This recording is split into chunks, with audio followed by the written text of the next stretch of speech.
We're going straight from the gut today, Ryan. All right. All right. I mean, we're recording, so. Okay, hit that theme song, baby. Oh, no way. Oh my God. No way. Oh my God.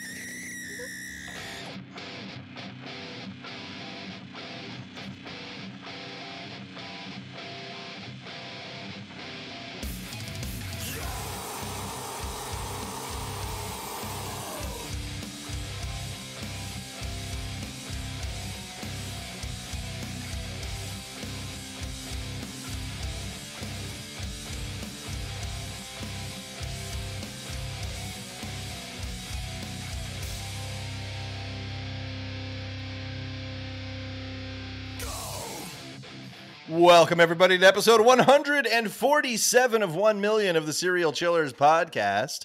As always, I ask, how goes it? Hello, Greg. Yeah, sit there and soak in it for a moment. Ew. Yeah, you sit in it. I don't Make like eye being told contact, to too. sit and soak in something. I'm good, man. Apparently, I'm feeling a little aggressive today, but I overall, guess. not bad. I don't know that I've ever said this about you, but today you woke up and chose violence. Right? I'm just the easygoing guy for the most part. Now, we do have a couple guests here. We're going to get to them in a moment. You know, the guests always got to sit behind the paywall. Make sure you guys check us out on Instagram and TikTok. Head over to YouTube. We do not do videos of the show anymore, but the sound is still there, and you could stare at a picture of the logo.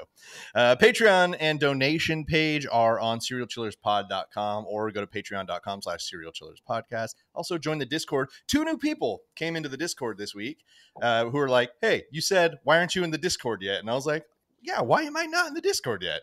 And I fucking love that. And one of the new people from the Discord has already agreed to be in a special project that we have coming down the line. So kind of cool, man. Get in the Discord and get involved. Yeah. Actually, you know what? That special project is going to come out before this does. So I can say it. It's the personal paranormal stories. So I booked 12 time slots for that, and I have 7 filled already. Wow. I did actually have a story. I was going to message you about that. Okay, I'll send you the time slots when we're done, and we'll put you in one. Boom. Yeah, right. 8 time slots. 8 of 12. And if we get no more, that should be good. Even if we get 8 10-minute stories, that's a chiller chatter. So I'm excited about that. Some of y'all getting cut.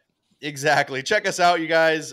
Come hang out in the Discord. Send us cool stuff. P.O. Box 1229, Clovis, California, 93613. Everything's at serialchillerspod.com. So if you have a question, you can go there, or email us, serialchillerspodcast@gmail.com, or call or text us, 1-805-666-2513. Real quickly, a couple references and citations for this episode: biography.com, murderpedia.org, Wikipedia, serialkillercalendar.com, and the watfordobserver.co.uk. I will say, this is a partnered episode. I got it done faster than I thought I would.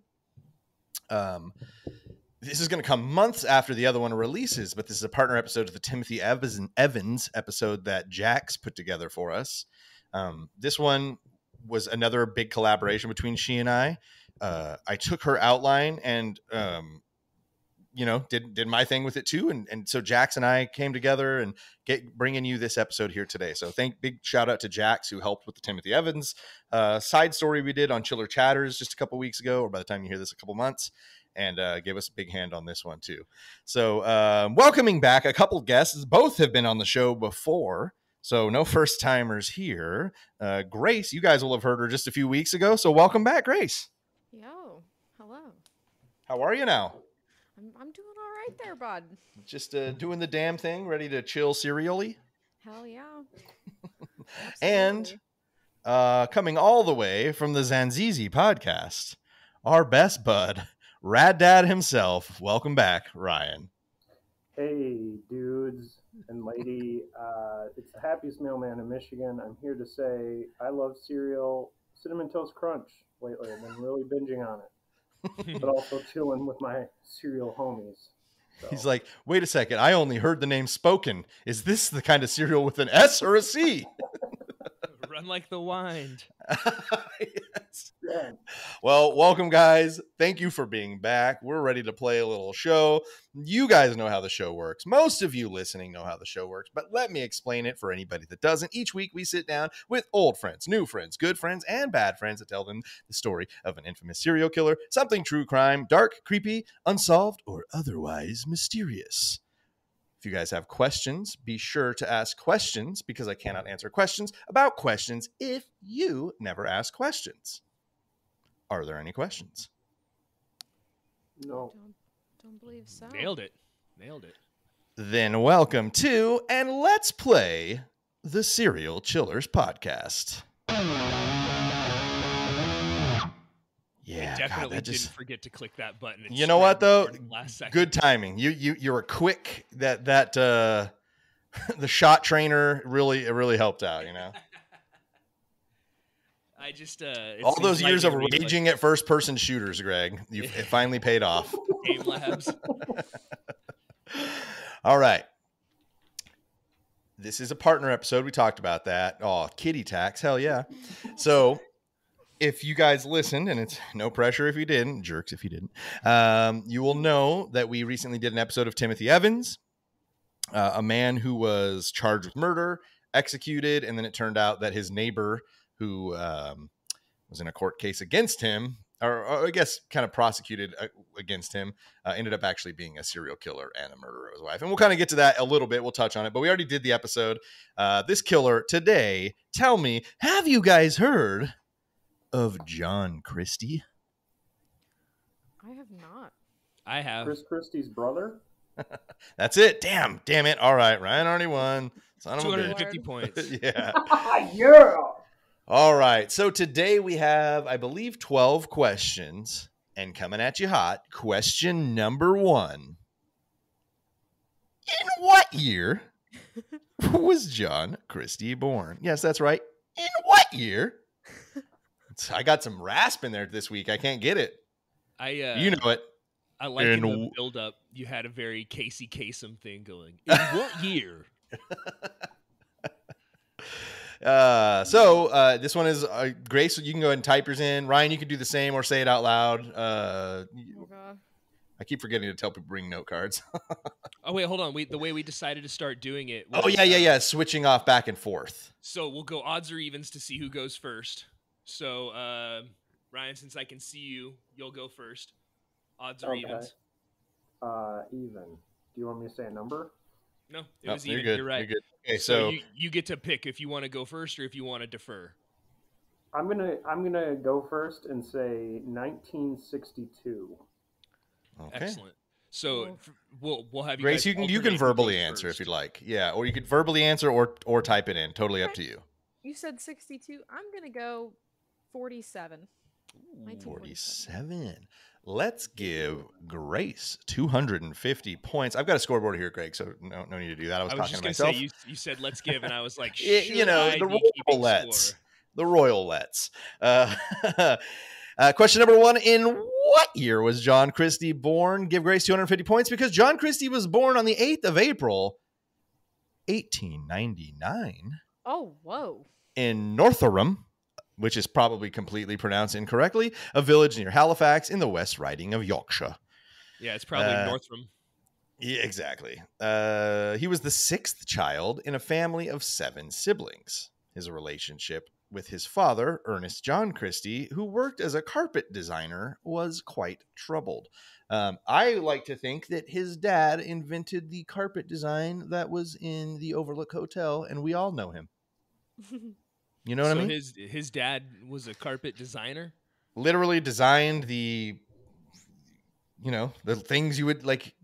I'm thinking like this is 1899. We're still like things are very like we're not in the Victorian area, obviously, but Victorian is very popular. So a carpet might not just be a color. Think a area rug in a whole room. Like he's designing the florals or the whatever it is. I like to think that he's like, I've got this idea, right? It's for long carpet, right? And it's just everywhere in the house. And it's like shaggy. Yeah, shaggy. Shag on it. People could just shag on it. And they're like, what are you going to call it? He's like, it's fuck carpet. And they're like, I think we need to tone it down. Again in 70 years. I'm thinking 1899. This dude's gonna be a teen right when World War One hits.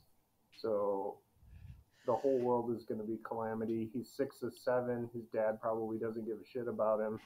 Rad Dad's our resident history expert for the day. I'm just I like saying. that. I can already. I wasn't being condescending there at all. He does have a point. He does have a point. Yeah, you were making very, very good points. That's just it. I would have talked shit to you directly if I thought you were wrong. I'd have said, "Listen to this fucking guy." You're wrong. He would have very abruptly called you an idiot. Yeah, it's both a curse and a gift. So he does it to me all the time. So his father Ernest was stern, just for no reason. I just say it in the middle of the day. I just be like, "You idiot," and just text him those words, and then don't reply when he's like, "What?" I just leave him hanging for like 4 days. I guess what I'm saying, guys, is I have been emotionally abusing Greg for the last 7 years or so. It's fine. It's I really deserve it. It's made me feel better, and the fact that he still hasn't learned to read is the only reason that I continue to do it. You've been sending me mean things, dude. Sam told me they were compliments. So Ernest, his father, was a very stern, uncommunicative man who showed little to no affection towards his children, and it's seemingly specifically his son, John Christie. He would punish them physically for minor transgression. I mean, look, it's exactly what you think. His dad beat their ass for no real reason, a whole bunch, all the time. However, 1899. Right. So we're talking like his early, he's like a tween at this point, 10 or 11. He's not only getting abused by his father, but his older sisters and mother are also, from what I can piece together, no sexual abuse, but he's being physically, his older sisters are kicking the shit out of him, taking what they want from him, whatever it is. I mean, when you're 10, you're not that big. You got a 16-year-old sister. Fuck yeah, she's going to bop you. You're not going to win that fight. And his mom was the same. So his dad was the worst perpetrator of the fucking 8 people that were abusing this kid. But he was getting it from everywhere. It's like The Simpsons when Homer joined the Stonecutters and they made him do the paddling of the swollen ass. And he was like, you ever notice that that's a lot like crossing the desert? Like he would just come home from school and have to walk through a Soul Train line where everybody punched him. Take off the stone of shame. Did either of you or Grace, did you have older siblings? I had an older brother, 2 years older than me. So. I am the oldest of 4. Oh, but I was a cool older brother. I was an older brother too. I never beat my siblings. So yeah, I was gonna say, man, I beat the shit out of a couple kids who fucked with my younger siblings. So I did too. Well, my 2 closest siblings, I'm pretty close with. I'm a year and a half and 3.5 years away, so we're kind of packed in there. And then I'm 10.5 years older than my youngest sibling, so I for sure was sticking up for that dude, you know, because I basically moved out of the house when he was 8. That's wild. So when my parents got me from the pound, they split up the litter, so I never knew my siblings. But I bet if I smelled some butts in public, I could probably track them down. But I heard my mom was a farm dog. Okay. Look, it didn't matter which way John Christie was going, you know, because for a lot of times, that's why a lot of these guys have these weird mummy issues, because dad was such a fucking prick that he was forced to go the only place that he could get love, which was from mom, you know, and there's a lot of issues with that. Here you go to mom, she beats her damn ass, and you're like, oh, fine, I'm going to go talk to my sisters about this. And they're like, well, fuck you. Bah! Oh, my face. And John Christie, losing everywhere. You said this was Yorkshire, right? Yes, Yorkshire. So it was a very Cockney, like, you know, like, get the fuck out of here, you fucking piece of shit. You know, like, and I bet you there was like a lot of this. Yeah. And for those of you who can't see it, too bad. We don't know what the sexual abuse was during this time. I'm sure this predates a lot of things and statutes and laws that would have came out. Sure. So there could have been some. 100% there could have been. As the story goes down the line, nothing really comes up about it. He doesn't ever, you know, a lot of these guys will get into court and be like, yeah, my dad diddled me and that's why I am the way I am. And from what I understand, and look, I'm not saying that can't be the case. Some of these guys say this just to have a reason to say something, you know. The victim card situation. Yes, exactly that. So he's doing the best he can with what he can. let's see. On 24th of March, his grandfather, David Halliday, passed away. This is 1911 at this point, so he's about 12 years old. His grandfather's at the age of 75, but he would pass away in the family home after a prolonged illness. I'm guessing that this isn't very uncommon for 1911 for family members to pass away in the home. You know, modern medicine isn't quite what it is now. 75 in 1911 is a Pretty good good. haul. I don't know. I've seen The Conjuring. Like, I know what happens when old British people die in their homes. Christie would later reveal that seeing his grandfather's lifeless body laid out on a trestle table evoked a sense of power and well-being within him. The man he had once feared was now reduced to a mere corpse. So in his mind, the true answer to getting control over somebody who had control over you was having them dead. It's kind of like when H.H. Holmes saw the Skellingtons in the when he was little, and he's like, "I'm scared," and then he like had to sit with one, and he's like, "Actually, I like bones now." Actually, I'm erect. Chuckles, you're in danger. So he's look. It's a weird thing to come to a realization at the age of 11. Also, at the age of 11, he's going to earn a scholarship to Halifax Secondary School, where he excelled in mathematics, particularly algebra. Oh, so you're saying it wasn't like a football scholarship? No, for all intents and purposes, really good student, a little socially awkward, but very very academically gifted. He also displayed aptitude in the subjects of history and woodworking. It was later discovered that he possessed an IQ of 128. Well above average, below genius level. Additionally, he attended Boothtown, or probably Boothton, Council School, also known as Boothton Board School in Northampton. You just got to like cut out some of the letters. Christie actively participated in the church choir and was a member of the Boy Scouts. Look, he's doing some stuff, you know. He's keeping himself occupied. He's a good student. He's a Boy Scout. He's well, that he's either a British Boy Scout. So I mean, if he wasn't getting abused at home before, maybe something fun sprung up there. You call these crumpets? He's making it real fucking easy to bully him. You don't say. You mean the 12-year-old who said, "I looked at my dead grandpa and felt a sense of power because he was just a corpse." You think that kid's getting bullied? When my mom wasn't looking, I smacked that bitch around. They're like, no. The question was, what's 6 times 4? These are math facts, buddy. Oh yeah. Sorry, I zoned out a little there. Yeah, like. No, I get it. After completing his education on the 22nd of April, 1913, he began working as an assistant projectionist at the theater. So, you know, he's playing like silent, silent films. And would you ladies like a ride?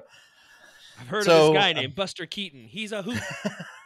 Oh yeah, Buster Keaton. That's a future episode on my podcast. Nice. That guy's fascinating. Actually, we're all about tie-ins lately, so it works. Yeah, let's go. Okay.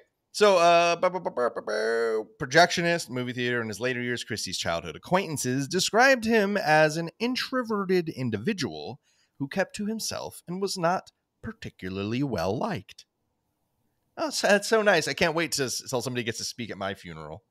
You know, Jesse was he was a guy, and you know, I wouldn't say people liked him. Of a podcast, you are never going to be said as introverted at your funeral. That's like, good. Like I think Greg pretty much nailed it. If Greg outlives me, he's got to do the speech because loud and abrasive. That's probably just like really. You guys know. We had to tell him to stop yelling a lot.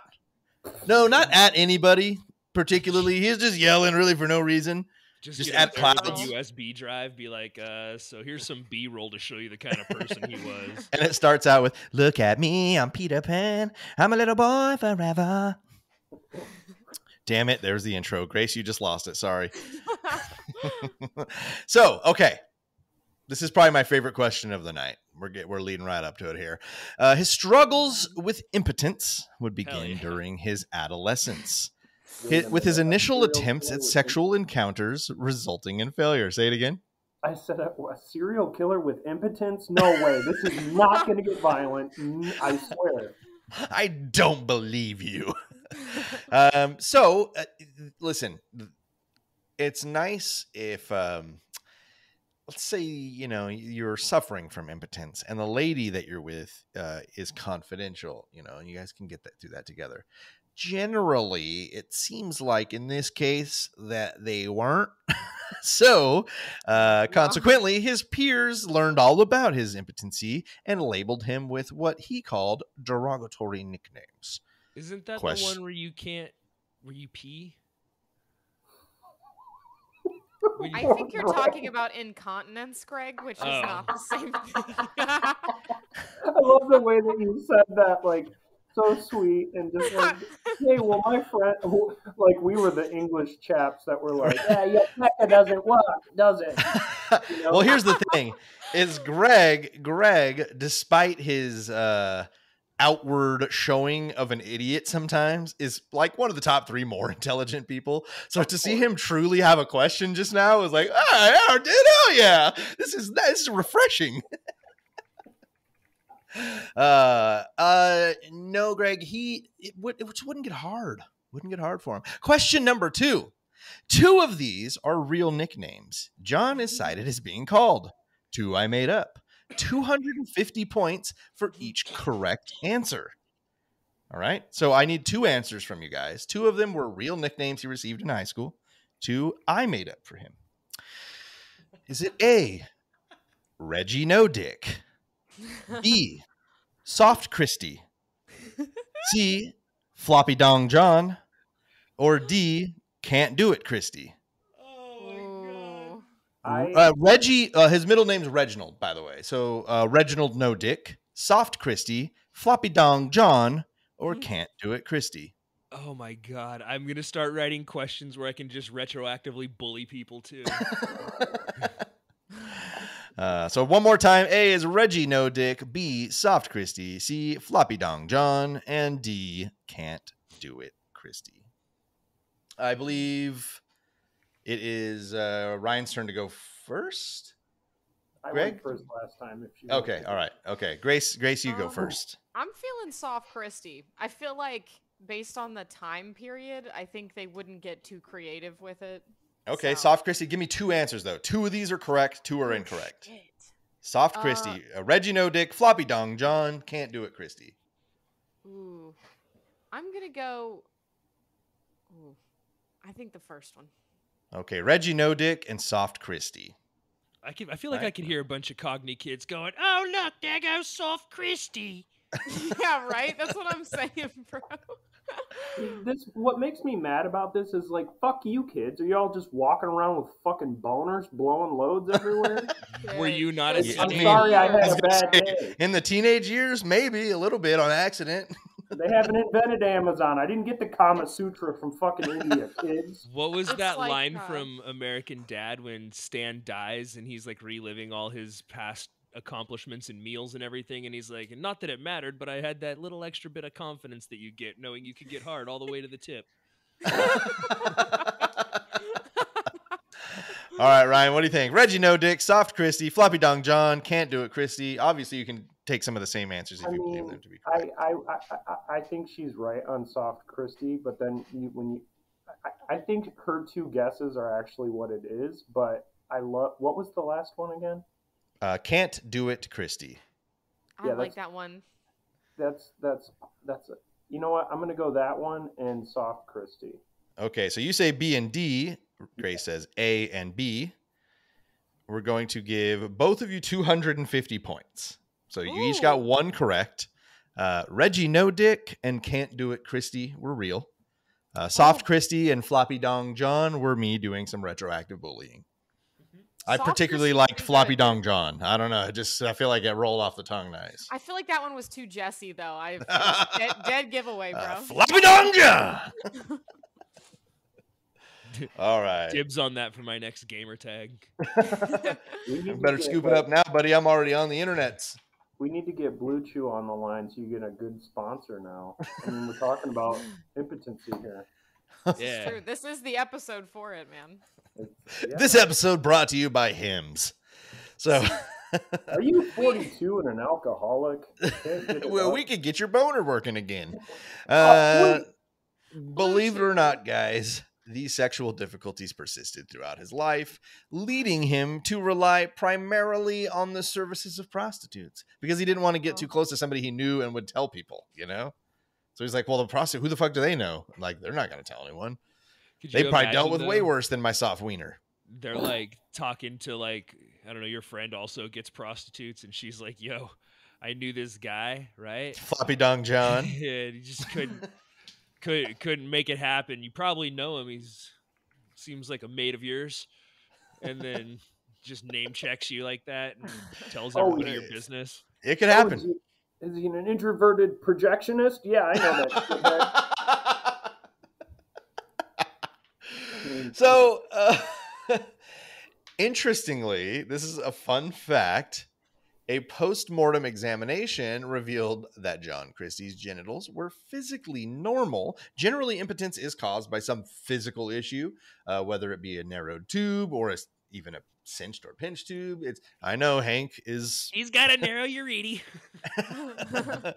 but John Christie's genitals were physically normal, suggesting that his impotence was not due to any anatomical abnormalities, but likely psychosomatic issues.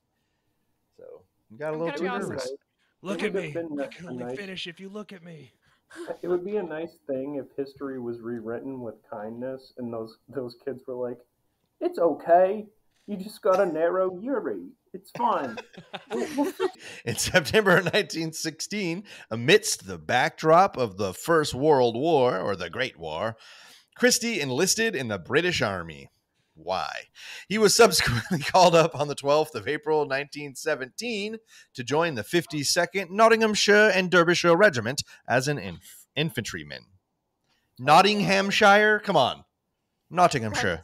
It's like Maybe they you do. know and they're doing it just to fuck with everybody at this point. I feel they're like it's leaning specific. into it. They specifically in the 1600s named this town to fuck with me now.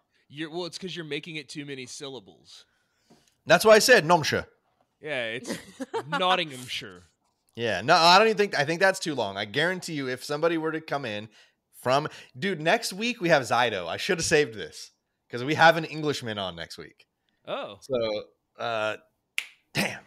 They need a redo on all their names, man. Yeah. That's what I bet. I bet it's not Nomshire. Nomshire. See, I'll be honest, like where I'm from in the country is the same way, like Appalachia, like you have to just kind of like look, you got to ignore some of the vowels and just Slacker. smash it together. Just say it real fast, yeah, and don't think about it. And that's probably how you say it. Like, That's what I'm saying. It's not Nottinghamshire. It's Nomshire. there's a place called Hurricane, but it's pronounced hurricane. You don't say hurricane. Hey, listen, Grace. No, it's not. Yes, it is. I will die on this fucking hill, bro. I like the way you said that. I will die on this hill. West Virginia, Hey, Mountain mama. Okay. In April 1918, his regiment was deployed to France, where Christie was assigned to the Duke of Wellington's regiment as a signalman. During the following June, Christie suffered injuries from a mustard gas attack. Yummy. On turkey? It was hospitalized in Calais for a month. He later claimed that this incident left him blind and mute for a duration of 3.5 years, permanently affecting his ability to speak loudly.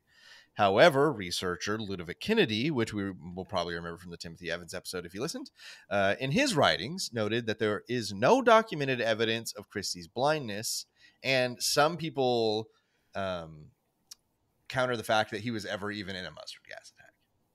So, Well, like he was near one. And then Metallica wrote one about him. Mustard has taken my voice, taken my sight. Taking my penis. You know, I'm pretty sure Hitler also had like a mustard gas story too. Where it fucked him up. Just singed off the outside parts of his mustache. Yeah. I think I'm going to go with this. Furthermore, Kennedy argued that even if Christie had lost his voice temporarily during his hospitalization, he would not have been deemed fit for duty if he had remained mute, because he did stay in the service. He's saying that Ludovic Kennedy's like, he wasn't fucking mute for 3.5 years because he was in the service after he got out of the hospital. And if he was mute, the service would not stand for that. They would have removed him from service. You couldn't be like, do you get that? Hey, Soft Christie, you've got radio. Come on, floppy tongue John, I gotta show you something. Okay. Furthermore, Kennedy argued that even if Christie, instead, Kennedy proposed that Christie's difficulty in speaking loudly was a psychological response to the gas attack rather than long-lasting toxic effect of the gas itself. This reaction, along with Christie's tendency to exaggerate or feign illness, he's a fucking hypochondriac, right? Like, a lot of us probably know this person who's just like, they're always playing it up, or they're always kind of hurting or a little sick. Like, you're trying to tell me the guy with the hypochondriac incontinence can't fucking. Yep. And his dream was to live at the bottom of the Marinara Trench. Is just. That's right by Bikini Bottom, right? It's because he believes in mahogany. Yeah. One woman forever. But no, this guy who's already got psychosomatic issues is just making up more psychosomatic issues. Like, it seems to be a running thing with him. Say word, son. Sounds like instead of a general practitioner, he could benefit from a conversation with a therapist. Whoa, bro. That's for the gays. Christian was immobilized. Literally, we're in the 1919. Like, if you would rather be executed publicly than let people know that you were going to a brain doctor. That's truly the time that it was, and that's what that's what I'm getting at here. I was going to say Psychosomatic Issues is my favorite Slipknot album.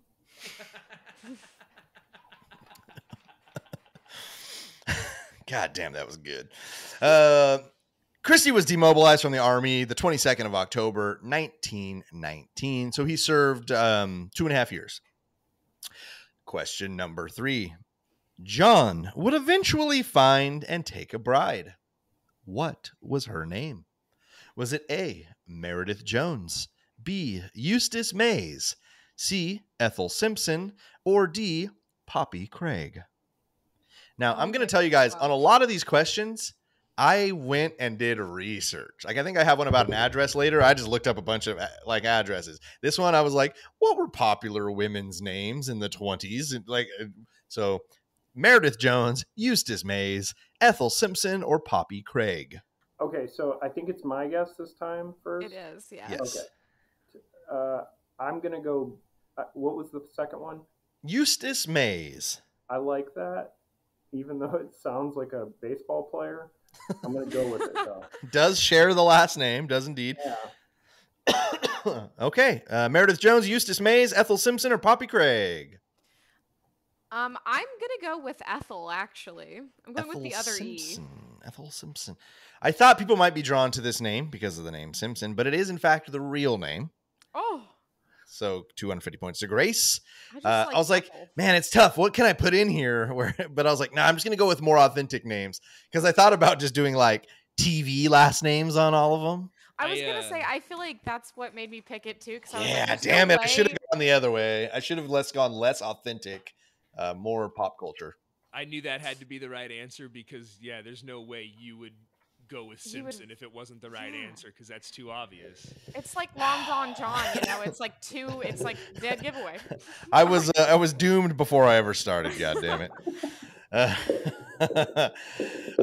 So yeah, dude, the introverted hypochondriac who was mute for 3.5 years just got married. He tied the knot with Ethel Simpson, a resident of Bradford, in the Register office in Halifax on May 10th, 1920.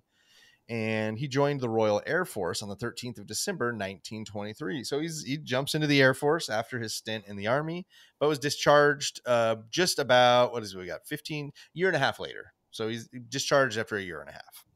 And that was honorably? Yes. Okay.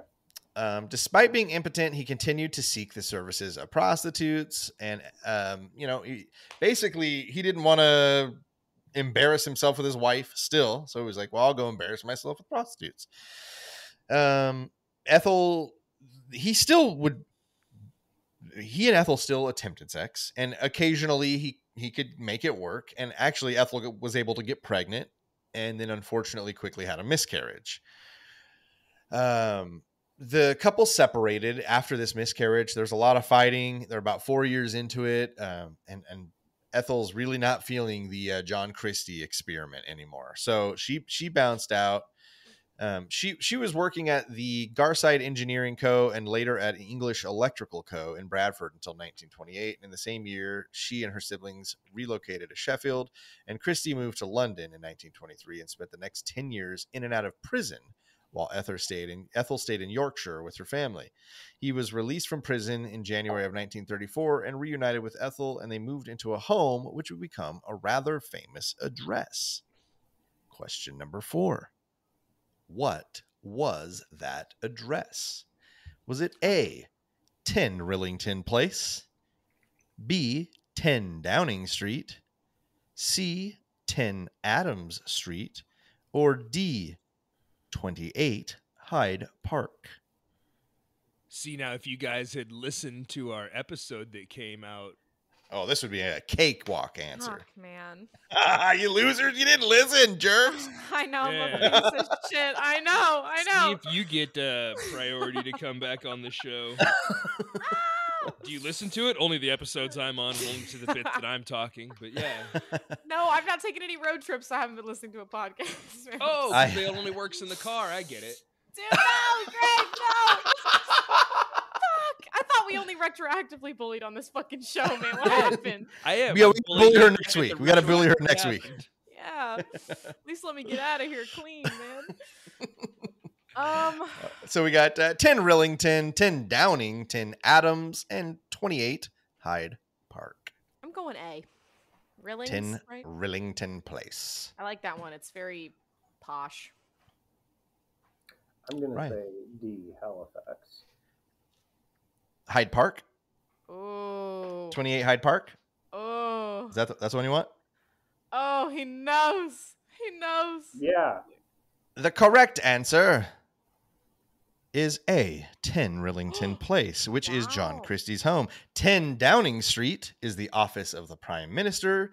10 Adams Street is a home that looks exactly like 10 Downing Street. So a lot of people go to 10 Adams Street to take a photo because you don't have to wait in line and shit like you do in front of 10 Downing Street. And 28 Hyde Park is Winston Churchill's home. So 10 Rillington Place was the home of John Christie. Winston Churchill. So it's not like he's still living there. That's correct, when Greg. Winston Churchill stayed at the White House, he was drinking cognac and smoking a cigar in the bathtub, and when he got out, he saw Abraham Lincoln's ghost. Fucking didn't know that, but I love that. I And wonder if he'll come on the show and do a personal story. yeah, Could you imagine? All right, I couldn't even imagine having to talk to Winston Churchill. You, my friends, are nothing but a bunch of slack-jawed, good for I'm embarrassed to be seen with you. It's like, who put this fucking drunk, broken vessel-cheeked Englishman in my bathtub? So let's give a quick recap. After 4 questions, Grace has scored on every single one. She is at 1,000 points.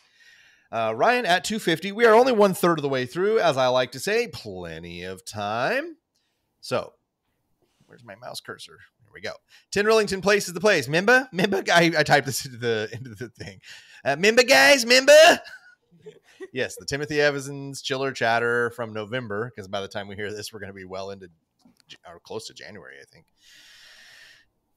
I don't know. What date is it, guys? You're listening to it. I'm going to give you 3 seconds to answer out loud in the car, and it's going to be like we're talking. 17 November. 18 November. No, not you guys, the listeners. Oh. I was like, oh God. I have to do something. All right. I know it's November. So in his first 10 years of marriage to Ethel, Christie was found guilty of multiple criminal offenses. I had to kind of go ahead to go back here. So we talked about prison. We got to the address, all that stuff.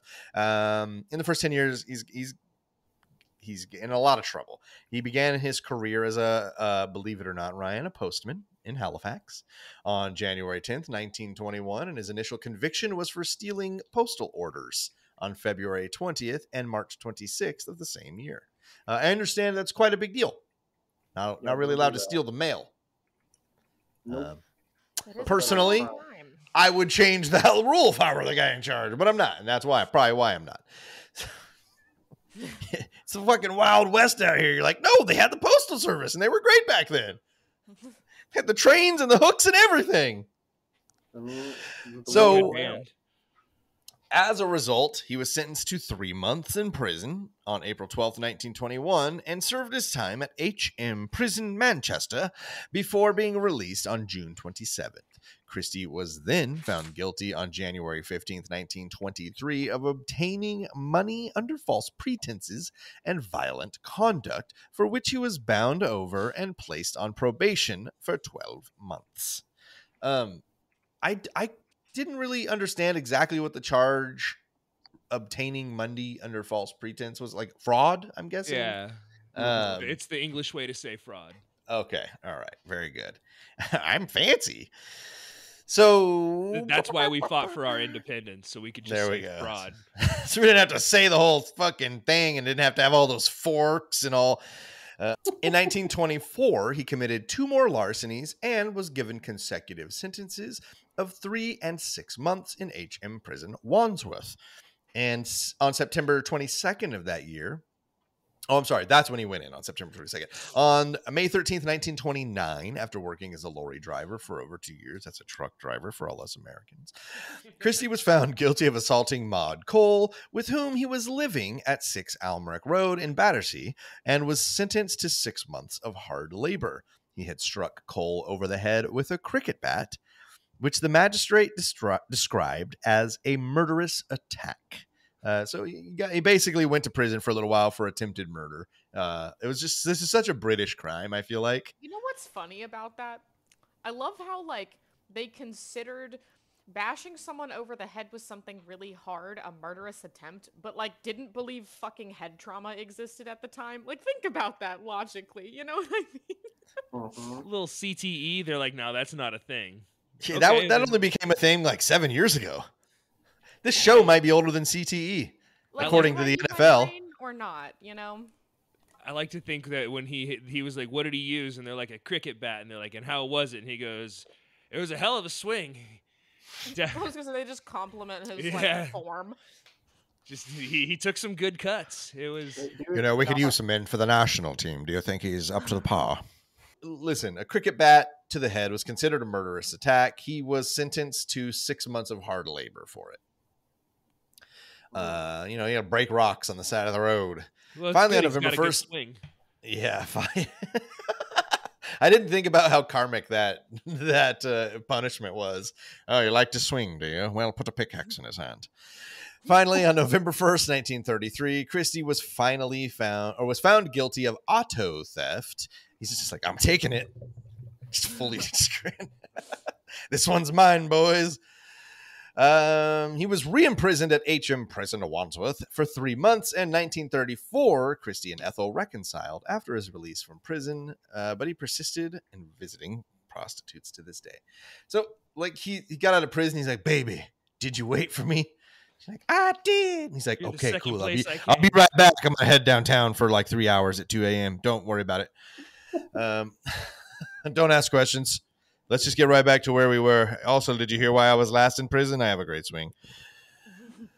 However, he did say that during this time, he had mostly become a good man and ceased his involvement in petty crime. Mostly. Yeah, but he's still using prostitutes, and he understood that didn't make him a completely good man. But, for the most part, he's like, I did love Ethel. I just couldn't please her. The couple moved at this time to the top floor flat of 10 Rillington Place in Notting Hill, which at the time is an incredibly dilapidated area of London in 1937. They would later relocate to the larger ground floor flat in December of 1938. The house was a 3-story brick end terrace constructed in the 1870s during a period of intense speculative building in the region, resulting in many poorly maintained and unimproved multi-occupancy rentals. They're tenements. They were just terrible, beat down, awful places where they just crammed in as many people as they could. Basically, this was a 2-story house that got turned into 2 apartments that were very small. I can't remember if I put it in here or not, but they literally had 1 bathroom that was shared and outside. It makes sense, like, economically for this time as well, though. 34. Yeah, London's still not in very good shape at this time. And it's about to get even crazier and like I was about to say, and the other shoe's about to drop. Mm-hmm. It's like, finally, things are coming back to get. What is that?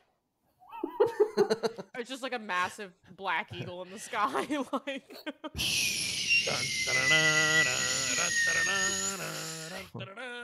I have wasted my life. Yep. Worst bomb ever.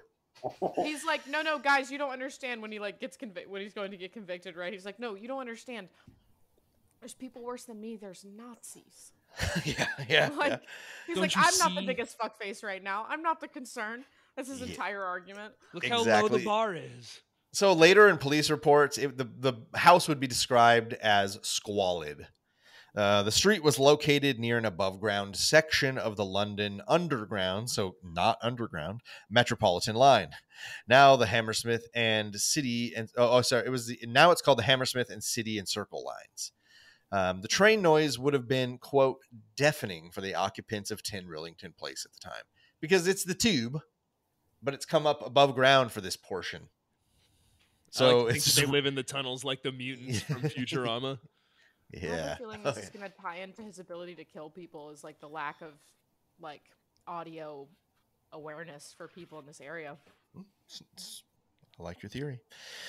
In the early stages of the Second World War, Christie, who had been employed as a foreman at the Commodore Cinema on King Street for a period of 3 years at this time, decided to get himself a new job.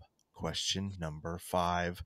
What job did John move to during the Second World War? Was he A, a police officer, B, a nurse, C, a librarian, or D, re-enlisted in the army? Police officer, nurse, librarian, re-enlisted. I should say he didn't just decide to get this job. He did get he get this. Police officer, nurse, librarian, re-enlist. I think it's Grace. You won't get this. You'll never get this. You'll never get this. Is it mine? I believe so. Okay. I'm gonna guess nurse. I think the power dynamic is important. Ooh. I'm gonna say he re-enlisted. Says that he really he is quite a serving man, right? He went from the army to the Royal Air Force. But if he's claiming blindness and some muteness, then that's gonna cause problems. That's true. You're not Unless wrong. he lies, I guess. I suppose he can just lie, but That's true. You're not incorrect about that, but you are incorrect about your answer. He became Boom. a police officer. Wow. So what happens, and this we talked about this in the Timothy Evans episode, and we talked about it a lot in the Henri Landru. The police presence in a big city like this becomes almost nothing during both World War I and World War II across Europe. These towns become decimated for law enforcement because those are some of the best men to send to war, and those are the men that want to go to war. And so John Christie's all, oh, yes, I believe that I'll try my hand at policing now, and applies for what. So basically, when that's happening, you don't have to go through all the training. They need a war reserve police. So you're a police officer. You've been deputized. But that's like, hey, when the war's over, you're not this guy anymore. If you want to, try to do it through the proper channels, Cool, we'll figure it out. But for now, we have war reserve police. And so that he put in his application. It was accepted without any thorough examination of his criminal background by the authorities, likely, probably due to the fact that there was like this Second World War happening. And they were just like, yeah, we need guys. So, Interesting. yes. Consequently, he was assigned to the Harrow Road police station where he encountered a woman named Gladys Jones. This encounter marked the beginning of an illicit relationship between the two individuals. However, their affair came to an end in mid-1943 when Gladys's husband, a soldier serving in the war, returned home. It's like, no, dear John. Okay, no, we're good. We're good. Sorry. Upon discovering the affair, he confronted Christie at the residence where his wife was residing and physically assaulted him. So he got his ass kicked. He knew he was cheating. It wasn't like she hid that from him. He was like, "Oh, he's gone to war. Well, then I'll take you." Yeah, he got his ass beat real good, from what I understand. Sort of shook him up, and it's strange because at this point he's going to begin doing some pretty fucking heinous crimes from now on. It's like this ass beating put a little hitch in his giddy up. Ruth Fuerst, a 21-year-old Austrian munitions worker, was the first person that Christie would confess to killing. She occasionally engaged in prostitution to supplement her income, and according to Christie's own account, he encountered Fuerst while he was soliciting clients in a snack bar in Ladbroke Grove. On August 24th, 1943, it's my brother's birthday. Happy negative 45th birthday, Matt. Christie invited Fuerst to his home for a sexual encounter, taking advantage of the absence of his wife, who was visiting relatives at the time. So he's like, man, my wife's gone. I just got to pick up a prostitute. I don't even have to do it right here in the alley. I could take her back to my place. This is fucking awesome. I've got Halifax Uber Eats on the way. They're bringing They got GoPuff, yeah, like at the doorstep, man. Afterward, impulsively, John Christie strangled her on his bed using a length of rope. Initially, he concealed Fuerst's body beneath the floorboards of his living room, but later buried it in the back garden the following evening. You think there was like a telltale heart situation going on? He's like sitting in there, and they're like, listening to the radio, and he and his wife, and he's going like, because there's a dead body right under both of their feet, and he can just hear the heartbeat growing louder and louder. Just keeps turning up the radio. You hear this? Man, this chap Hitler's a real bad guy. Louder. Shortly after committing the murder at the end of 1943, Christie resigned from his position as a special constable. This service index card is now exhibited in the Metropolitan Police Museum, while evidence from his crimes is part of the collections in the Crime Museum. So there are two different museums that have John Christie stuff. One's like, look, we hired an asshole serial killer. Check it out. We have memorabilia of that. In what world is having that in your fucking museum something that we're like, yes, I believe as the coordinator of this museum, we should have this awful mistake we made plastered on the wall. Okay, actually, That's hold them on. saying, Devil's advocate. That's some accountability. Yeah, because then they're kind of flexing, like, listen, even if you're one of our own, we'll still fuck your shit up. Like, all right, which is a message that needs to be sent. I gotta open my mind sometimes. Thanks for opening my third eye, Grace. Conceptualize, man. You're about to align your chakras, man. Whoa! They're aligning. They've been off for years. Okay. In the subsequent year, Christie secured new employment as a clerk at an Acton radio factory. It was there that he encountered his second victim, Muriel Amelia Eady, who was also his colleague at work. On October 7th, 1944, Christie lured Eady to his flat. Question number 6. For what reason was he able to lure her to his apartment or flat? Did he A, invite her to dinner, B, offer her side cash to clean his house, C, that he could cure her sickness, or D, that he kidnapped and drug her to his apartment? Ooh. Invited her to dinner, offered her side cash to clean the house, he would cure her sickness, or kidnapped and drug her to his apartment. What was her name again? Her name was Muriel Amelia Eady, Eady. And she was a co-worker. Was a coworker of his at the Acton Radio Factory. Making radio, see? I think it's my turn. Mm-hmm. I'm gonna go with A. A dinner invitation.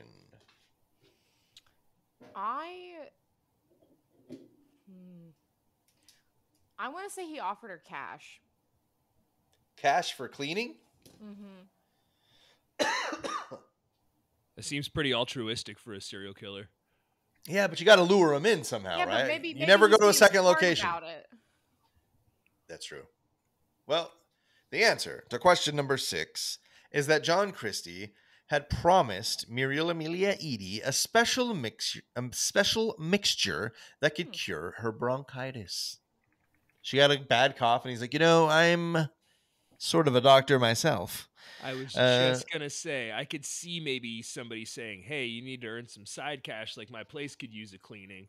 That makes sense. Right? But to be like, hey, listen, that sounds like a nasty cough, and I'm almost a doctor. So why don't you come on back to my place, and I'll have you drink. Also this. quite altruistic, I'm just helping trying to apply it the to out. like the time period, right? Because like I feel like the cash would probably work easiest if in theory, right? Because like everybody's it's wartime, it's a shitty time.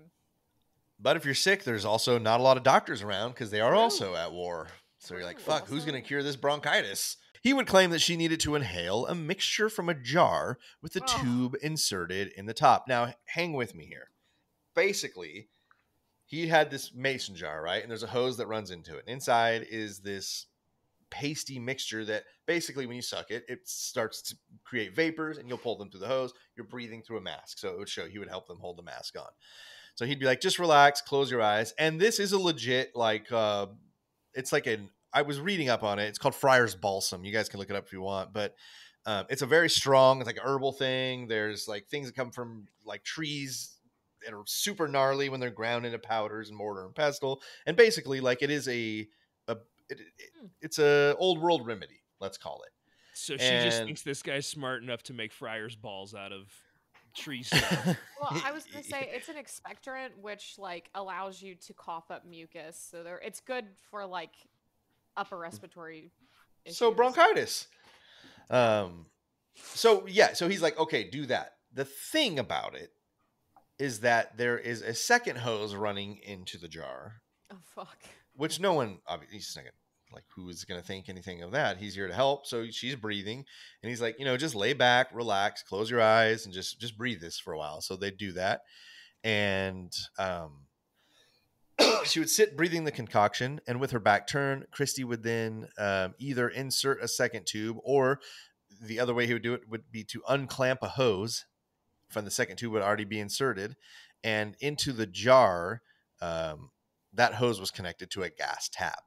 So as Edie continued to inhale, she was unknowingly breathing the domestic gas that people in London at this time were using to heat their homes. During the 1940s, domestic gas was coal gas, which would contain 15% carbon monoxide. After rendering Edie unconscious, John Christie would rape and strangle her before burying her alongside Fuerst in the back garden. Wow. Just like that, dude. Bing, Damn. bang, boom. I was gonna say just straight like coal air. Like, I can fix your bronchitis. Let me give you black lung real quick. Well, and that was the thing is, from what I understand, the Friar's Balsam is it's such a overpowering, like, I don't know, flavor, I guess. It's very herbal and very earthy, and like, so the 15% coal gas was basically almost unscented. Like they wouldn't, like, propane is unscented. They add these scents to gases so we can smell them when there's a leak. Most like of these when gases there's you can't smell. Like when I thought it was because it was overpowered by the other smell. Like when they put like Vicks or whatever on their, No. on their nose to like go into a house with a dead body. I'm saying that gas may have had a little bit of a smell because it was 15% coal gas, but it was covered up by the Friar's Balsam. Exactly. Yeah. So she basically just took breaths through a mask until she passed out, and then he raped her repeatedly and then killed her and buried her. Easter Easter season, it says, of 1948, Timothy Evans and his wife Beryl relocated to the uppermost flat at 10 Rillington Place, where Beryl gave birth to their daughter Geraldine in October of that year. If you want to know more about Timothy Evans' story, we go into great detail. I'm going to recap a little here, but in Chiller Chatters, episode 3, okay, let's see. Here's the breakdown. Towards the end of 1949, Evans is going to report to the police that his wife has passed away. Despite an extensive search of the premises, law enforcement was unable to locate her remains. If I remember correctly, he said she was like, she's down in this sewer. And they were like, no, there's fucking nothing down in the sewer. However, a subsequent search uncovered the bodies of Beryl, Geraldine, and a 16-week-old male fetus in an outdoor wash house. Beryl's body had been carefully wrapped twice, first in a blanket and then in a tablecloth. The post-mortem examination revealed that both mother and daughter had been strangled, and Beryl had suffered physical assault prior to the demise, evident from being the presence of facial bruising. So what happened was John Christie offered them the services of an abortion. They were very poor. They already had a kid. They were pregnant with this second one. And he was like, listen, I'm kind of a doctor and I can do this abortion for you. You know, you go to work. I'll handle this while you're gone. I've got great reviews with helping with pneumonia and bronchitis. Yeah. So Timothy Evans would go to work that day. He would come home. Beryl would be dead. Geraldine's still alive. John Christie's like, dude, get the fuck out of town. I'll take care of this. You know, they're gonna rip us apart if they find out. And so Timothy Evans leaves. John Christie then kills his daughter as well, because he was thinking, I got her. I'll take care of her. You know, really, he was just gonna murder her too. So on January 11th, it is worth noting that. Oh man, where did I go? Initially, Evans alleged that Christie was responsible for his wife's death during a failed abortion procedure. However, under police interrogation, Evans eventually confessed to the crimes. It is worth noting that the authenticity of this alleged confession had been called into question, as it appears to be contrived and artificial. That was because basically he used a bunch of terms that a semi-illiterate man would not use, and they were very police-like. Greg sort of did some good impressions last week on what they might sound like, and it's dead on, because they're just not turns of phrases and terminology that a very uneducated Timothy Evans would use. I said stuff like, Frank, you and I should go hit the hot dog cart while we look around this place for clues, eh? Spot on, mate. What are you talking about? Sounds like a good idea. I'd like a real hot beef injection real quick. And 2 dogs, make sure they're free, you know, because we're cops. The cop special. Okay, here we go. Subsequently, Evans recanted his confession and once again accused Christie, this time implicating him in both murders. On the 11th of January 1950, Evans stood trial for the murder of his daughter, as the prosecution chose not to pursue a second charge for his wife's murder. Christie would actually play a significant role as a witness for the prosecution, vehemently denying Evans' accusations and providing detailed testimony regarding the disputes between himself and his wife. So he's like, I didn't fucking kill her. In fact, these motherfuckers were always up there fighting all the goddamn time. Oh my God. Imagine being that guy, though, and being like, yo, are you kidding me right now? But you got to keep it together because you're in court, and the magistrate's not going to let you just fucking talk over. It's like you can't read, so you can't. These dudes are legit in powdered wigs. You're not like they are in charge, my guy. You can't just write down a note and slide it to your lawyer. Yeah. What was that, Ryan? I was saying, if they get too frazzled, the wigs will fall off. Yeah, and then you're automatically guilty. That's actually a rule. Start sweating through that lead-based makeup. Yeah. So, yeah, I just cannot imagine how fucking frustrating that would be to just watch the guy was responsible for your wife's death. Whether he murdered her or not, maybe you're not sure. It could have been an accident during an abortion, whatever. But he's responsible. He's like, not only was I not involved, I've heard these motherfuckers fighting through the floor for weeks. I just think it's tough. It's tough, man. Despite the revelation of Christie's criminal history involving theft and violence, the jury would find Timothy Evans guilty.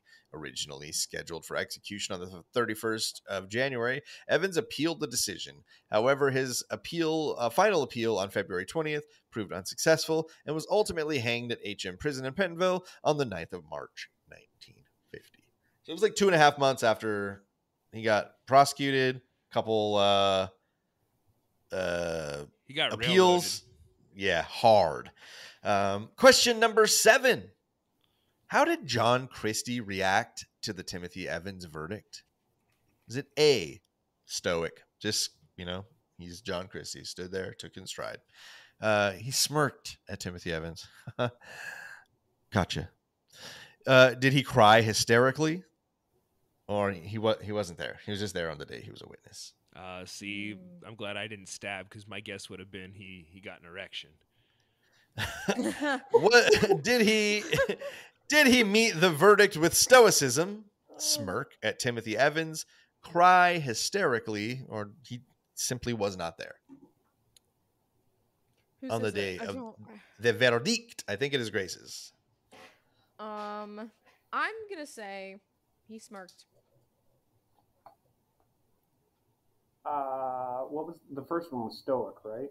Yeah, stoic, smirk, cried, or wasn't there. Stoic.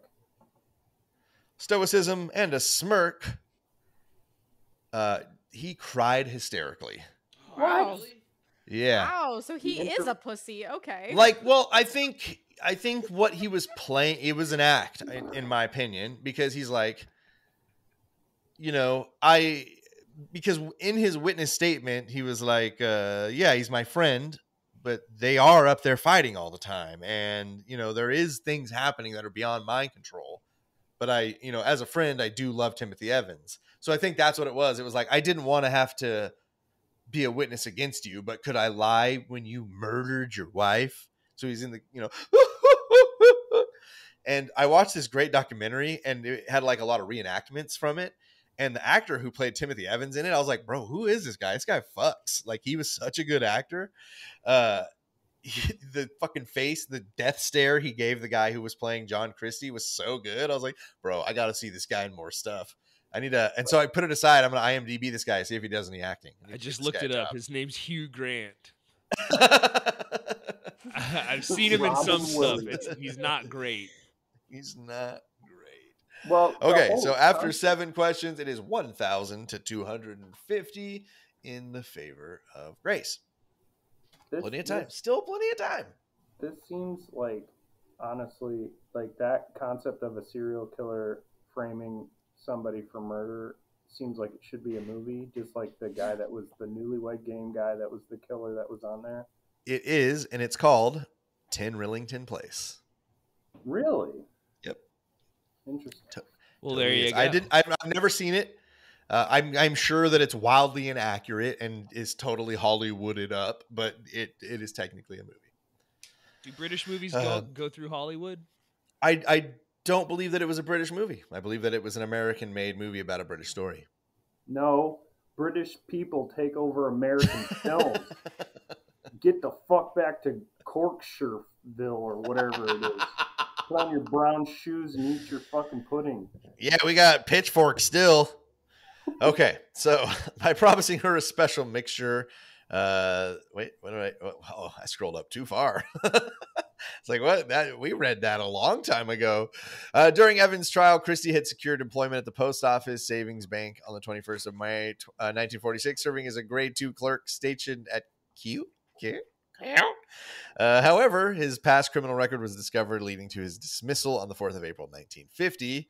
The Evans case was mishandled by the police, who made a lot of mistakes, clearly. So did the court system, including overlooking the remains of Christie's previous 2 murders in the garden at 10 Rillington Place. There were 2 bodies in the garden of the property that they searched, and they did not discover it. Wow. Which is just wild to me. Like, yeah. I don't know. I feel also they say that the garden was quite small, and the fence of the garden was parallel to the wash house where the bodies of Beryl and Geraldine were later found. The 3 policemen conducting the search did not go into the wash house at all. Whoa. So they could have found the 2 bodies that were buried in the garden if they had done some digging, or They could have stopped this if they had found the technically 3 bodies in the wash shed, but they didn't go in there because they're like, oh, that's not part of the apartment, huh? And it's not like they would have had to search much, because didn't we talk about the size of it? the washroom, it was Yeah. it was a shed. It was a tiny, like, It's like 4x4. barrel had to be folded to fit it. Like, her knees were bent to fit in there. It was not even 5.5 feet wide. I do want to say, like, as somebody who, so this year I started actually like taxidermying things, okay, and so I'm like more aware, because obviously I feel like I work in the veterinary field, so I'm like used to smelling necrotic flesh. It's like a scent that I know, right? But That's holy delicious. shit, I'm just gonna say, dude, how the fuck did they not smell the 5 bodies in that area? Because if it was small, like, I'll tell you right now, all I had was a raccoon, and that shit was ripe as hell. Okay, I've never in my life, like, it was wild. That's So a great I point. can't imagine overlooking that. I mean, I don't know how deep they were buried, Did they but have I will COVID? say we have watch. Okay, so check this out. Let's see.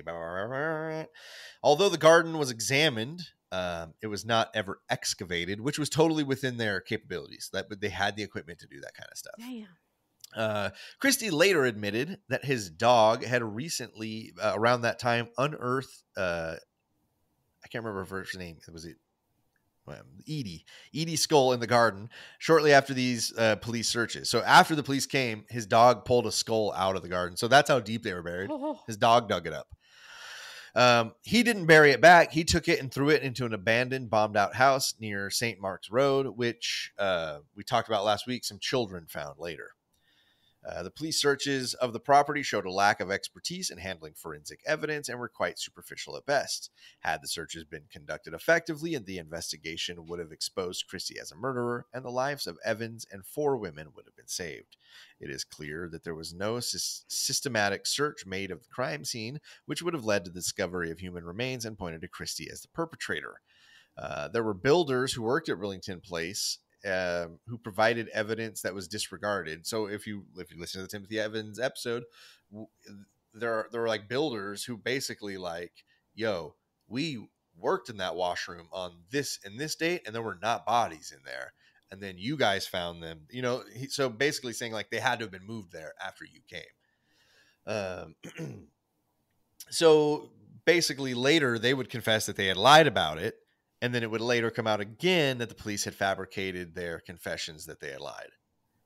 Evans' initial statement on November 30th, 1949 clearly indicated that he had no knowledge of his wife's whereabouts and how he had died.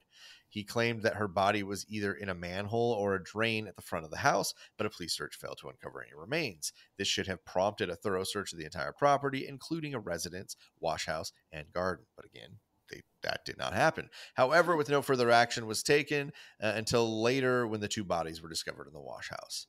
Question number 8.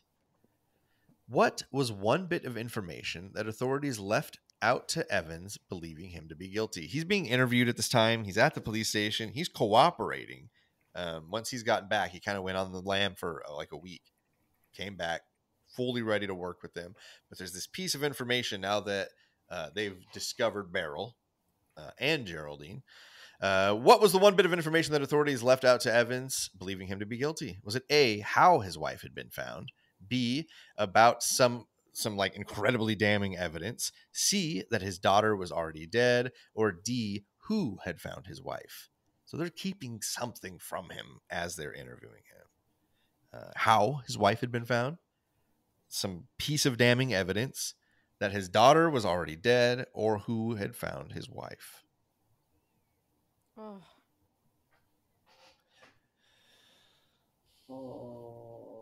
That's like a huge fear of mine, is to be in a situation where I need to rely on maybe not even the police, someone else, and they're just keeping something from me.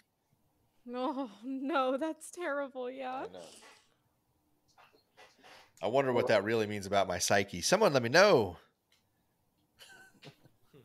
Or don't, Yeah, probably don't. Probably I don't really don't. want to know. All right, if I'm not mistaken, this one is Ryan's answer first. I'm going to go with A. How his wife had been found. Grace. Yeah. I think it's who found. Who had found his wife? The correct answer, they were completely keeping from him because believing her to still be alive Oh, through several hours of interviews, the fact that his daughter was also among the bodies found in the wash shed. wow. Because basically their thought was, well, if we tell him, like, and he is innocent, we're not going to get anything out of him. So we need to just get everything we can out now. Yeah, he'll Like, start basically that's the, tweaking, like, yes. Or he's going to be a good actor and, you know, no matter what. So I think for them, it was like, well, we're just not going to talk about that yet. We're going to get everything we need first. So, let him say, yeah.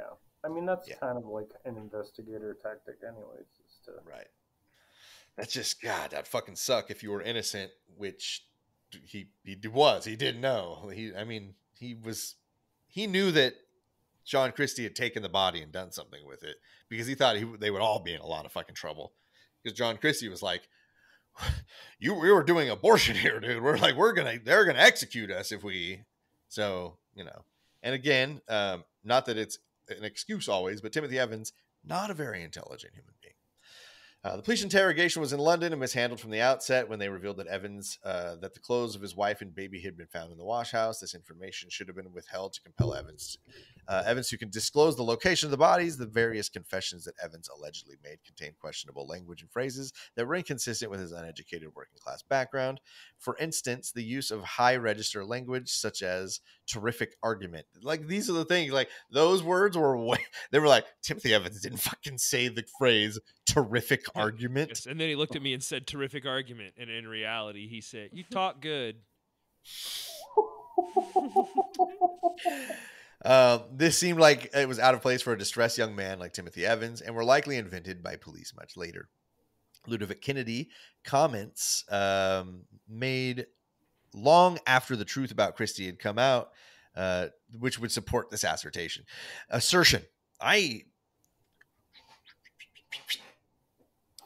Christie's statements were accepted by the police without much scrutiny, making him a crucial witness in Evans' trial. So again, they're like, oh, this John Christie guy, he seems like a pretty good guy, not looking at the fact that he had spent about 10 years in prison, mostly for violent crimes and money crimes. He's kind of a mobster. Despite Christie's criminal record for theft and malicious wounding, the police relied heavily on his testimony. It is worth noting that Christie had claimed to be an abortionist before meeting the Evanses and continued to make this claim after the trial, possibly to lure potential victims. This aligns with the pattern of gaining women's trust and bringing them back to his flat, as seen in Edie's case. After the trial, Christie remained incident-free for almost 3 years and found work as a clerk at the British Road Services. New tenants, mostly migrants from the West Indies, moved into the vacant rooms at 10 Rillington Place. This fucking enraged John Christie. John Christie was a huge racist. God damn it, not the minorities again. He was not fucking down for the fact that like wait, he raised you're telling me this soft dick fucking serial killing scumbag that is also a racist? They're like, yeah, I might be a different DP. color than you, but at least my dick can get hard, brother. Dude, Also, is that rotting flesh that I smell? Right. Just mind your own business. Oh, never mind.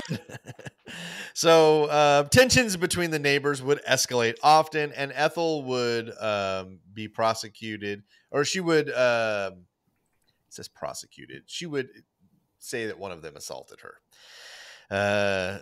Tensions between Christie negotiated to have exclusive use of the back garden, which may have been to prevent anyone from discovering the human remains buried there. Basically, he was like, all right, we ain't having any of those West Indies assholes out there, right? Yeah, I'll pay you an extra fee, and the back garden is all mine. and I'll hold that conk's work. On the morning of December 14th, 1952, John Christie would kill again. Question number 9, who would be his next victim? Would it be A, another coworker, B, a sex worker, C, his neighbor, or D, his wife Ethel? Ooh. another coworker, a sex worker, a neighbor, or his wife Ethel? Well, was it me last time? Yeah, it is Grace's first to go. Hmm. I'm gonna say it's. Oh God. Let me hear the first two again. It was a sex worker and what else? Co-worker, sex worker, neighbor, wife. I'm gonna say a neighbor. I'm gonna say he's mad about the minorities. Okay. This will send a message. Maybe, you know, maybe they went into the back garden, dude, and they got chopped. Just burn a lowercase t in their front yard. T for time to get out. Oh my God. It's after Halloween, I usually binge a bunch of comedies and 80s, 90s action movies. So I just watched Borat, so I'm going to say my wife. Yeshimesh. Nice. Chinkwi. One of my favorite fake names of all time is in that movie. Azamat Bagatov. Mm-hmm. Okay. My wife and the neighbor. Yes. Christie committed the act of strangling his wife Ethel in What? bed. Yes. No way. I never get questions right. But you know what? You guys have both kind of been on a little bit of a dry spell here. Grace came out of the gates super hot. Everybody cooled down. It's actually 500 to 1,000. And we have 3 questions left, if I'm not mistaken. Greg, Oh shit. confirm. I'll lose my fucking place if I scroll down. This happens every time. Yeah, so he killed Ethel. Ethel had not been seen in public for 2 days prior to this incident. In order to avoid further inquiries, Christie fabricated several stories to explain his wife's disappearance. He wrote to relatives in Sheffield that Ethel had rheumatism and could not write herself. To his neighbor, he explained that she was visiting her relatives in Sheffield, and to another, he said that she had gone to Birmingham. So to support himself, he sold Ethel's wedding ring and a watch on December 17th for £2, and furniture on January 8th, for which he received £11. He kept cutlery, 2 chairs, a mattress, and his kitchen table. You know, what I like to call the bare necessities. That's pretty good. Those are the heavy things, dude. That's a lot of pounds. He's like, well, I ain't moving that. So from January 23rd to March 20th, he received his weekly unemployment benefit of £3. On January 26, 1953, Christie forged his wife's signature and emptied her bank account. And on February 27th, 1953, Christie sold some of his wife's clothing for £3. He also received a check on March 8th for the Bradford Clothing and Supply Company. He sent out some clothing and they sent him some money. Between the 19th of January and the 6th of March, Christie's going to murder again. Question number 10. How many more victims would John Christie claim? So, 250 points to the closest, 1,000 if you can nail it. This is not a multiple choice one. There is a number here. I think we all know it's not huge. No, but how many Perfectly has average. he done?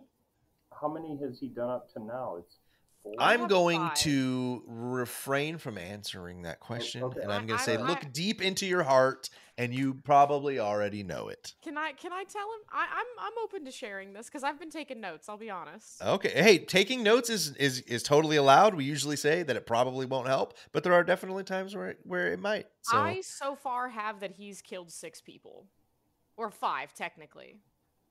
5 and a fetus. Okay. 5 and a fetus. So That's at least half, right? that's what I'm thinking. Yeah. I feel like if I said a whole one, I'd be lying. Wait, so I was just saying 5.25. how many more, not how many in total, right? Yeah. So this is basically his. We'll call it Berserker. He's going 19th of January to the hell. 6th of March. Grace, you went first last, right? This Yeah. this is an even, so this is Ryan's first. You said to the 6th of March? I'm gonna say if it's around, she's saying 5, and I'm thinking if it's a berserker, maybe 3. Ryan 3 says more. 3. Three more. added. Yeah. That's what we're looking for. Is how many more? Ryan says 3. Grace. I'm gonna say 5. Grace says 5 more, and that's Berserker mode from the 19th of January to the 6th of March. We're going to see a swing in the lead here because Ryan has nailed the answer. Whoa. As 3 more women will be invited back to Rillington Place and unfortunately lose their life. Kathleen Maloney, Rita Nelson, and Hectorina McLennan. That will flip it to 1,500. Ryan, 1,000. Grace. There's still 2 questions left. Still plenty of goddamn time for anybody to win this thing.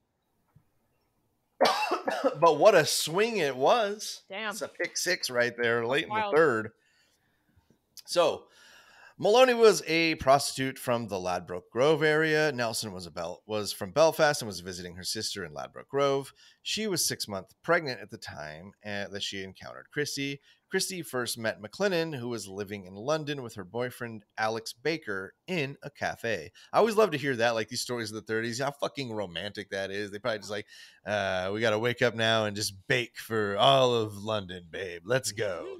Wake up in the morning, smoke a dozen cigarettes and hump, and then go downstairs and make croissants for everybody. It's not France, Greg. They were making fucking terrible scones and awful fucking biscuits. It's like And the scene from Sweeney Todd where there's just like nasty shit everywhere and like people are still coming in to eat it. Like this is how I imagine Still have the this plague. place at the time. Yeah, I mean, the plague technically didn't even really fully die off until like literally late in the 20th century. Bro, It's people insane. still get it. Like 5 people a year still get the Black Death. You're like, God damn it. Can we just not? So all 3 met on several occasions. After this, Christie met McLennan and Baker stay on Rillington Place while they looked for an accommodation. On another occasion, Christie met McLennan on her own and persuaded her to come back to his flat where he murdered her. Later, he convinced Baker, who came to Rillington Place looking for McLennan, that he had not seen her.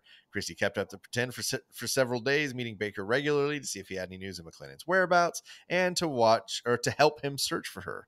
Christie altered his gassing technique for his final 3 victims using a rubber tube connected to a gas pipe in the kitchen, which he kept closed off with a bulldog clip. He would seat his victims in the kitchen, release the clip on the tube, and let gas leak into the room. However, the Brabin report, which is this huge report on all of his crimes, found that Christie's explanation of his gassing technique unsatisfactory, as he would have been also affected by the gas as well. So basically, he's saying, I didn't run it directly into the thing, I just let a hose run in the room. And they're like, bull fucking shit, you'd be breathing the exact same amount of carbon monoxide, maybe more, because they're wearing a mask that's hooked up to the Friar's balsam. So, yeah, Brabin report. Don't read it. It's incredibly boring. It was discovered I that kind of like stuff like that, though. That's like the right, That's check it like the out. Warden report for this guy's crimes. Brabin.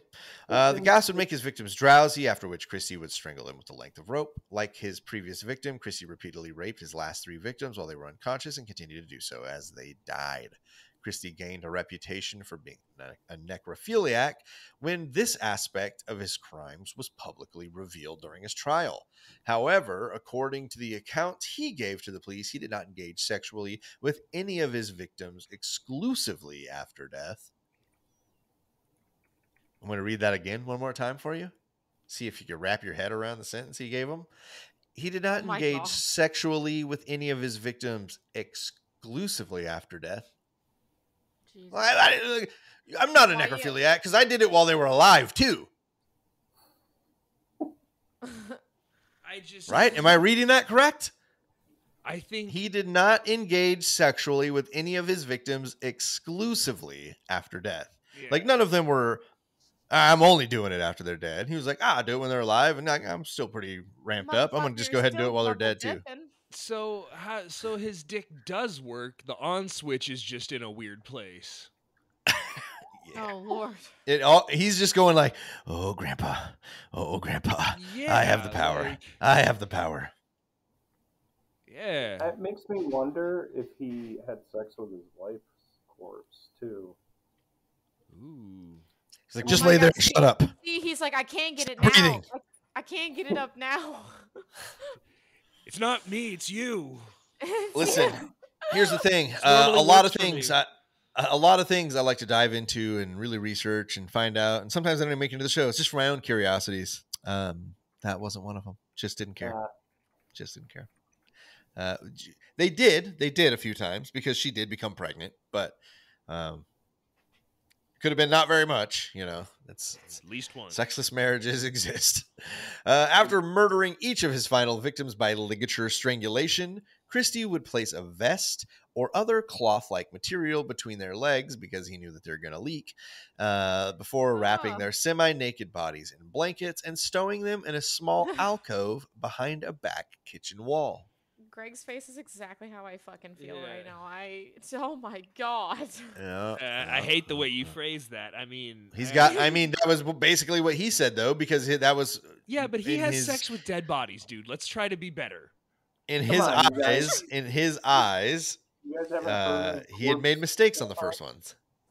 Say it again, Ryan. Sorry. I said, you guys haven't heard of corpse tampons? Oh my god. Here you go. Now you know. Yeah. I think it makes it even sicker that he hid it in an alcove in his kitchen and then covered the alcove in wallpaper. Gross. Just one day it's gonna shift and through the wall. I was gonna say, Greg, damn, how good is this fucking wallpaper job, bro? Maybe that's what you should be doing. I love that you said that because, okay, look, Christie's going to vacate the residence at 10 Rillington on March 20th. He sublets the flat. Yeah. So he's like, yeah, here you go. I'm getting out of here. You guys can live here. You got to pay me. Later that same evening, the landlord arrived at the premises and instead of finding Christie, encountered the couple that he had been subletting to. The landlord was like, no, get the fuck out. You guys can stay tonight, but no, you're not living here. The landlord did permit the tenant from the top floor to use Christie's kitchen because he's like, yeah, while I'm trying to rent it out, that's fine. I know the kitchen up there fucking sucks, but it's a cheaper apartment, so suck a wank. And he's like, you can use this kitchen while it's empty. And he goes down there and he's cooking in the kitchen. And on March 24th, he would stumble upon the kitchen alcove while attempting to install brackets for a pan holder. Yeah, dude, he totally fucking what was that prison movie? Shawshank Redemption. Dude, he totally Shawshanked it where he just went to hang up the bracket and it was like, pop, what the fuck? This is soft. Rips it open, there's a fresh corpse inside. He just had a poster of Rita Hayworth hanging up. Guys just in there trying to make eggs and they're fucking. Okay, so he falls through the wall. He goes to hang up a pan rack. This alcove is there, and it's only been covered by a fucking wolf spider just crawling across my foot. What the fuck, dude? Yo, that's South Carolina, homie. You just got to deal with that shit. Step on any fire ants recently, brother? Nah, they chill when it's cold like this. They're underground, man. He's on his way to a shift at the Waffle House, right? This alcove full of bodies. This neighbor from upstairs is like, what? He calls another neighbor and he's like, yo, I'm not tripping, right? These are dead bodies. You want to see a dead body? I mean, legit. And then the other neighbor was like, yo, I think those are dead bodies. And so they're like, right, then we should call the authorities. So, righto. Yeah. So yeah, okay. They call the police, right? Where am I at? Brown promptly notified the authorities, triggering a citywide manhunt for Christie. Following his departure from Rillington Place, Christie sought refuge at a Roten house in King's Cross, where he registered under his true name and address and secured for a room for a week. However, he only stayed 4 nights, departing on the 24th of March, when news of the grisly discovery at his flat became public. So basically, he was like, oh no, I've put this room in my real name. Had to give up the 3 nights. Got to bail out. He aimlessly roamed the streets of London, enduring nights of homelessness and spending much of his days in cafes and cinemas. On the 28th of March, he pawned his watch in Battersea for, I don't know, what is the equivalent of 10 cents? Then the morning of the 31st of March, Christie Christie's true identity was challenged by a police officer, PC Thomas Ledger, near a London bridge that was not falling down. Question number 11. What? Sorry, just he's like, you said his identity was challenged. He's like, you're him. No, I'm not.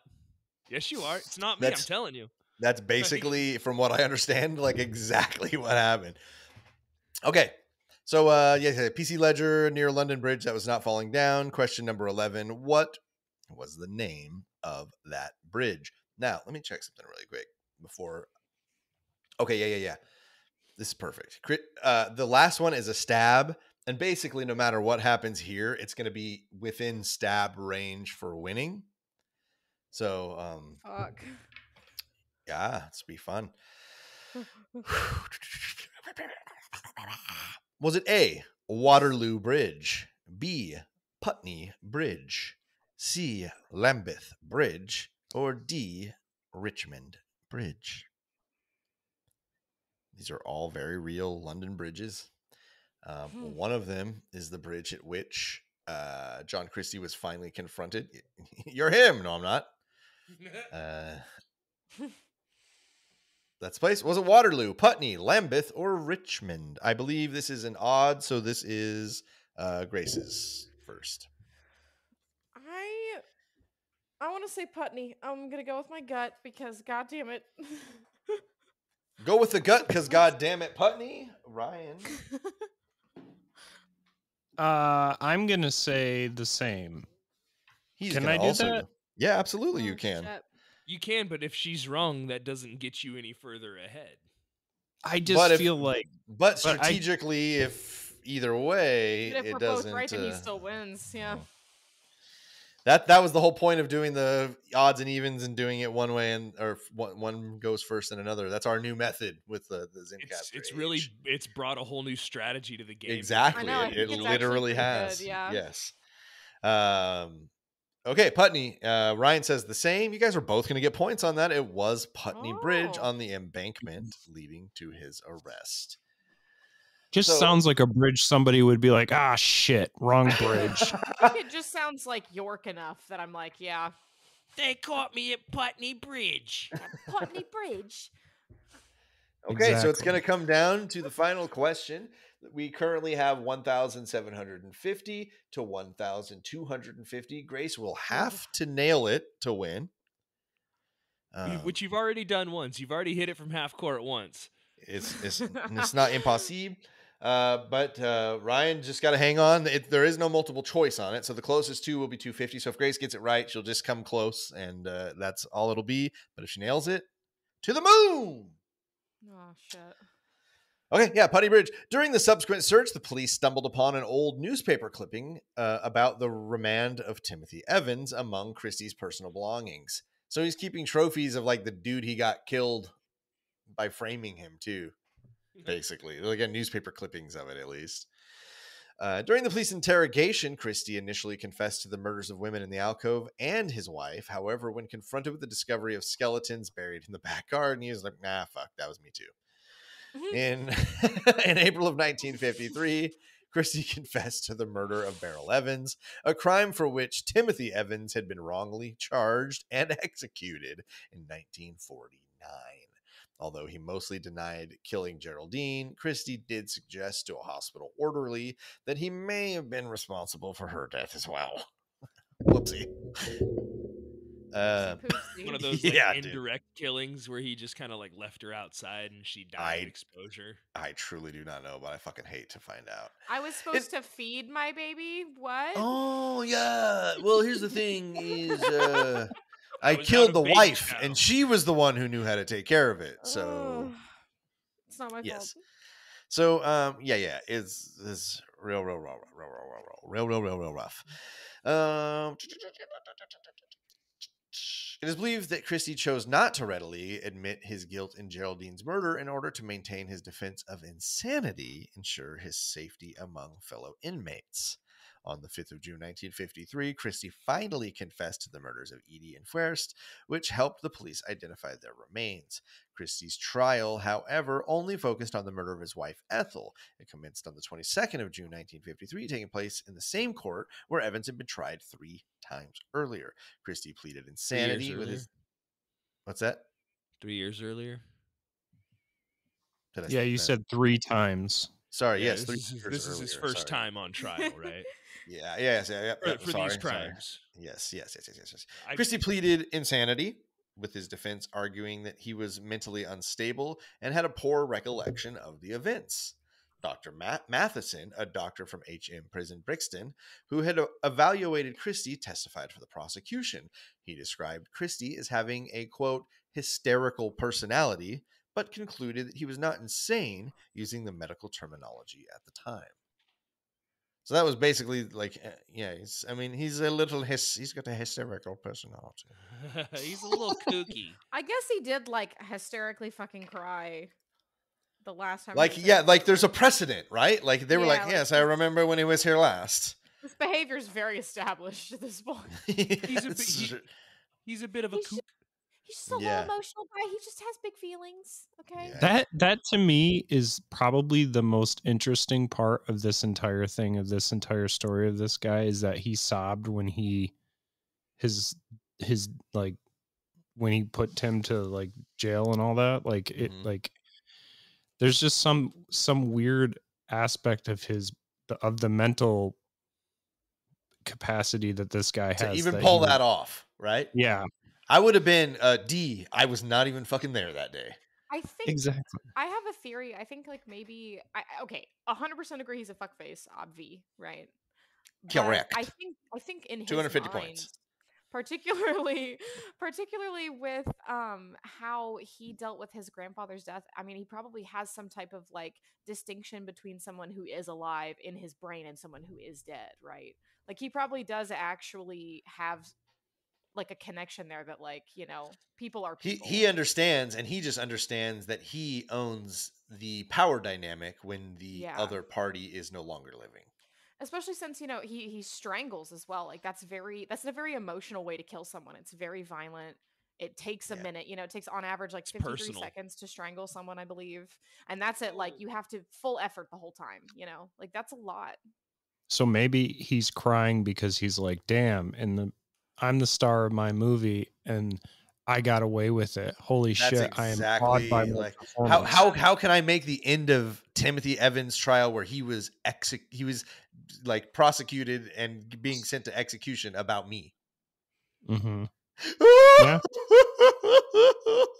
And the Academy Award goes to... Yeah, dude. It's fucking crazy. The jury rejected Christie's plea, and after deliberating for 85 minutes, found him guilty. Mr. Justice Fenimore then sentenced him to death. On June 29th, Christie made it clear that he had no intention of appealing against his conviction. Subsequently, on July 2nd, Evans' mother sent a letter to Christie urging him to confess to everything. But, you know, like, he still hasn't come out about killing Geraldine. Timothy Evans is like, yo, you got him. His mom is like, yo, you got him killed. Can you just fucking, before you die, fess up, motherfucker? Mm-hmm. Yeah, I mean, like, one last shot, you know? On July 8th, on July 8th, George Rogers, Christie's member of parliament, conducted a 45-minute interview with him regarding the murders. The following day, Christie provided his account of the murders to the Scott Henderson Inquiry. Write that one down too, Greg, if you're going to read the Braden report, Scott Henderson Inquiry. Just 4 days later, Home Secretary David Maxwell Fyfe stated that he found no medical or psychological grounds to grant Christie a reprieve. Question number 12, and it all comes down to this. Fuck. In what year did John Christie die? So Grace has to nail this.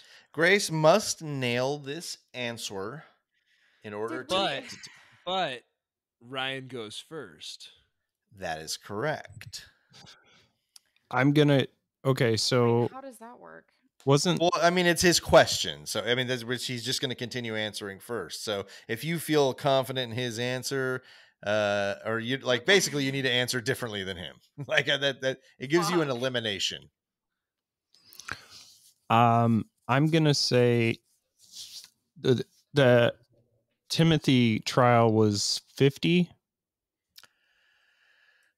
49. Or you don't have to answer that. I'll give you that. 49. I believe the Timothy Evans trial was 49.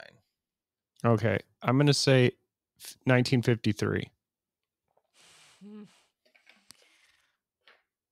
So you think he died kind of young because he was Well, so 1953 would have made him 54. Yes. Yeah, I mean, I don't know what he looks like. I'm just picturing like the like guy some- from Wallace and Gromit. some old dude, like some old English man. These ones are the best. What year did you say? 1953.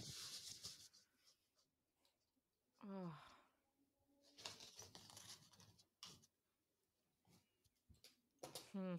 Grace, you've been great. I'm just saying. So if I got this wrong or whatever. You know what? I think I might just 1953. Sure. Well, I'm gonna tell you, you cannot win without a different answer. It's not possible. I don't think I can win. You're feeling that confident. You're just you want the scoreboard if that's the case. Yep. All right. I'm just gonna be a dick. And I'm Listen, gonna get as close as buddy. I humanly possibly can. You guys, you got the scoreboard. You nailed it. The both of you, 1,000 points to both of you. It was indeed 1953. They were swift back then. That's why I stopped reading the year for like the last 6 or 7 references of dates, because Timothy Evans, it was like 2.5 months later. And same here. It was not very Well, that was much. the same. I know. I just listened to the last podcast on the Left series on Andre Chikatilo, and I remember distinctly. I mean, that was much later. I think it's like the 80s, but it was like the same thing. But also, that could be Russian prisons, but they were literally like, okay, this guy is a fucking piece of shit. And then they just, one guard walked down the hall and just shot him in the back of the head. Yeah, gulag, baby.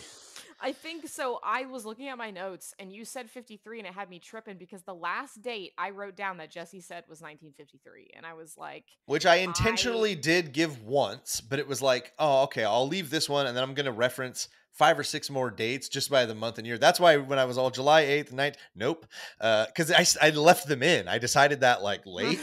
So it was a bad call by me. No. I was like, you know what? Sure. 1953. Yeah. let's I almost you know said what? That gets you to one of the few people that have broke 2,000 points this season. So you got that. But Ryan will walk away with the victory. Oh, yeah. Let me finish up the story, and we'll let you guys take a victory lap here, or anything else. In the days leading to his execution, Christie received several visitors in his condemned cell, including his ex-army friend Dennis Haig on July 13th, as well as the prison governor and his sister, Phyllis Clark, who both visited him on the night before his execution. George Rogers also sought to speak with Christie again on the eve of his execution, but Christie declined the meeting. According to accounts from both Haig and Clark, Christie displayed a sense of acceptance towards his impending death. Like, I hate to hear that he wasn't like, I don't want to die, man. I don't want to fucking die. I fucking hate that he was at peace with it so much. Yeah, that so bothers much. me. Like, I can't retroactively bully him enough. I just fucking am so mad that he wasn't just like, can you just die a coward, you fuck? Yes, please, you son like, of a what bitch. the hell, man? At 9 a.m. on July 15th, 1953, Christie was hanged at HM Prison Pentonville. Albert Pierrepoint, who had previously executed a man named Timothy Evans, carried out the execution. Prior to the hanging, Christie expressed discomfort due to an itch on his nose. Pierrepoint reassured him, stating, "It won't be long. It won't bother you for long." I love that, honestly. That's some clever British wit. Right? Just imagine though that he's in the afterlife with a forever itchy nose. Dude, I love it. Dude, I I love hope it. so, Give me bro. that. I need that after him that- taking it stoically. That's our just desserts for him dying He's a peacefully. ghost, so he can't like scratch it because his hand just keeps going Oh, through it. oh man. Okay. You just got to sit there with the other ghosts who have itchy assholes because they all got British cotton pants on. Oh, so following the execution, Christie's body was interred in an unmarked grave within the prison grounds in accordance with the customary practice for executed prisoners in the United Kingdom. Christie's collection of pubic hair has led to speculation that he may have been responsible for more murders than he committed at 10 Rillington Place. He claimed that all of the hair came from his wife and that the three bodies found in the kitchen alcove, but only Ethel and Christie's hair matched that found on the bodies. Even the two other that were found and two other clumps of hair that had come from the decomposed bodies of Forrest and Edie, there was still one accounted for like set of pubic hairs. Professor Keith, yeah, I know. I didn't mention it earlier because I figured I'd squeeze it in here and we'll just finish up real quick. Professor Keith Simpson, a pathologist involved in the forensic examination of Christie's victims, found it odd that Christie would take trophies only from one of the women with whom he had did not have sexual intercourse before death. No attempts have been made to trace any further victims of Christie, but some have suggested that as a special police constable during the war, he may have had the opportunity to commit more murders because basically he was the law, right? And that was well before he began murdering. However, it is unlikely that Christie deviated from his standard method of killing in his place of residence at good old 10 Rillington Place. Thank you guys for coming on tonight. I appreciate you very much. Ryan, congratulations on your W. Hell yeah. We were talking about it a little on the break. Please share your news in the music world and tell them where they can find you and take your victory lap, my guy. Well, I just want to say, Grace, you were awesome. You were really doing great. And it was fun to play the game with you on the show. So she did great, folks, around for her. Thank you. I appreciate that. But also, yes. So when is this coming out, Jesse? It's honestly, it's going to be a while. It Okay, will so- be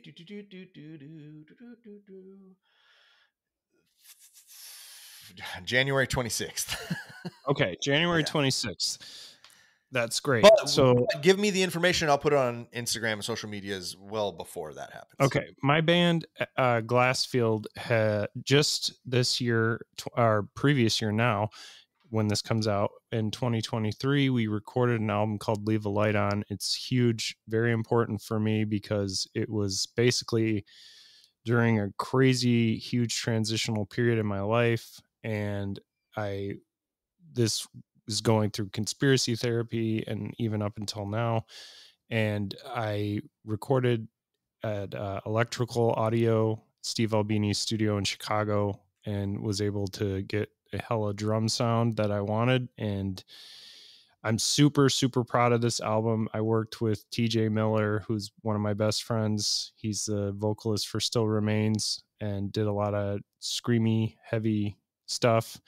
And currently, right now in January, you will be able to listen to one of the first singles from the record called Verses. And Leave a Light On, I'm sure we'll have some sort of pre-order or thing for the vinyl that should be coming out. I'm hoping we'll have a firm date as of the release. But if you want to check out any of that stuff, the album, 8 songs, super intense, heavy. If you like heavy, there's some big old fat riffs on it.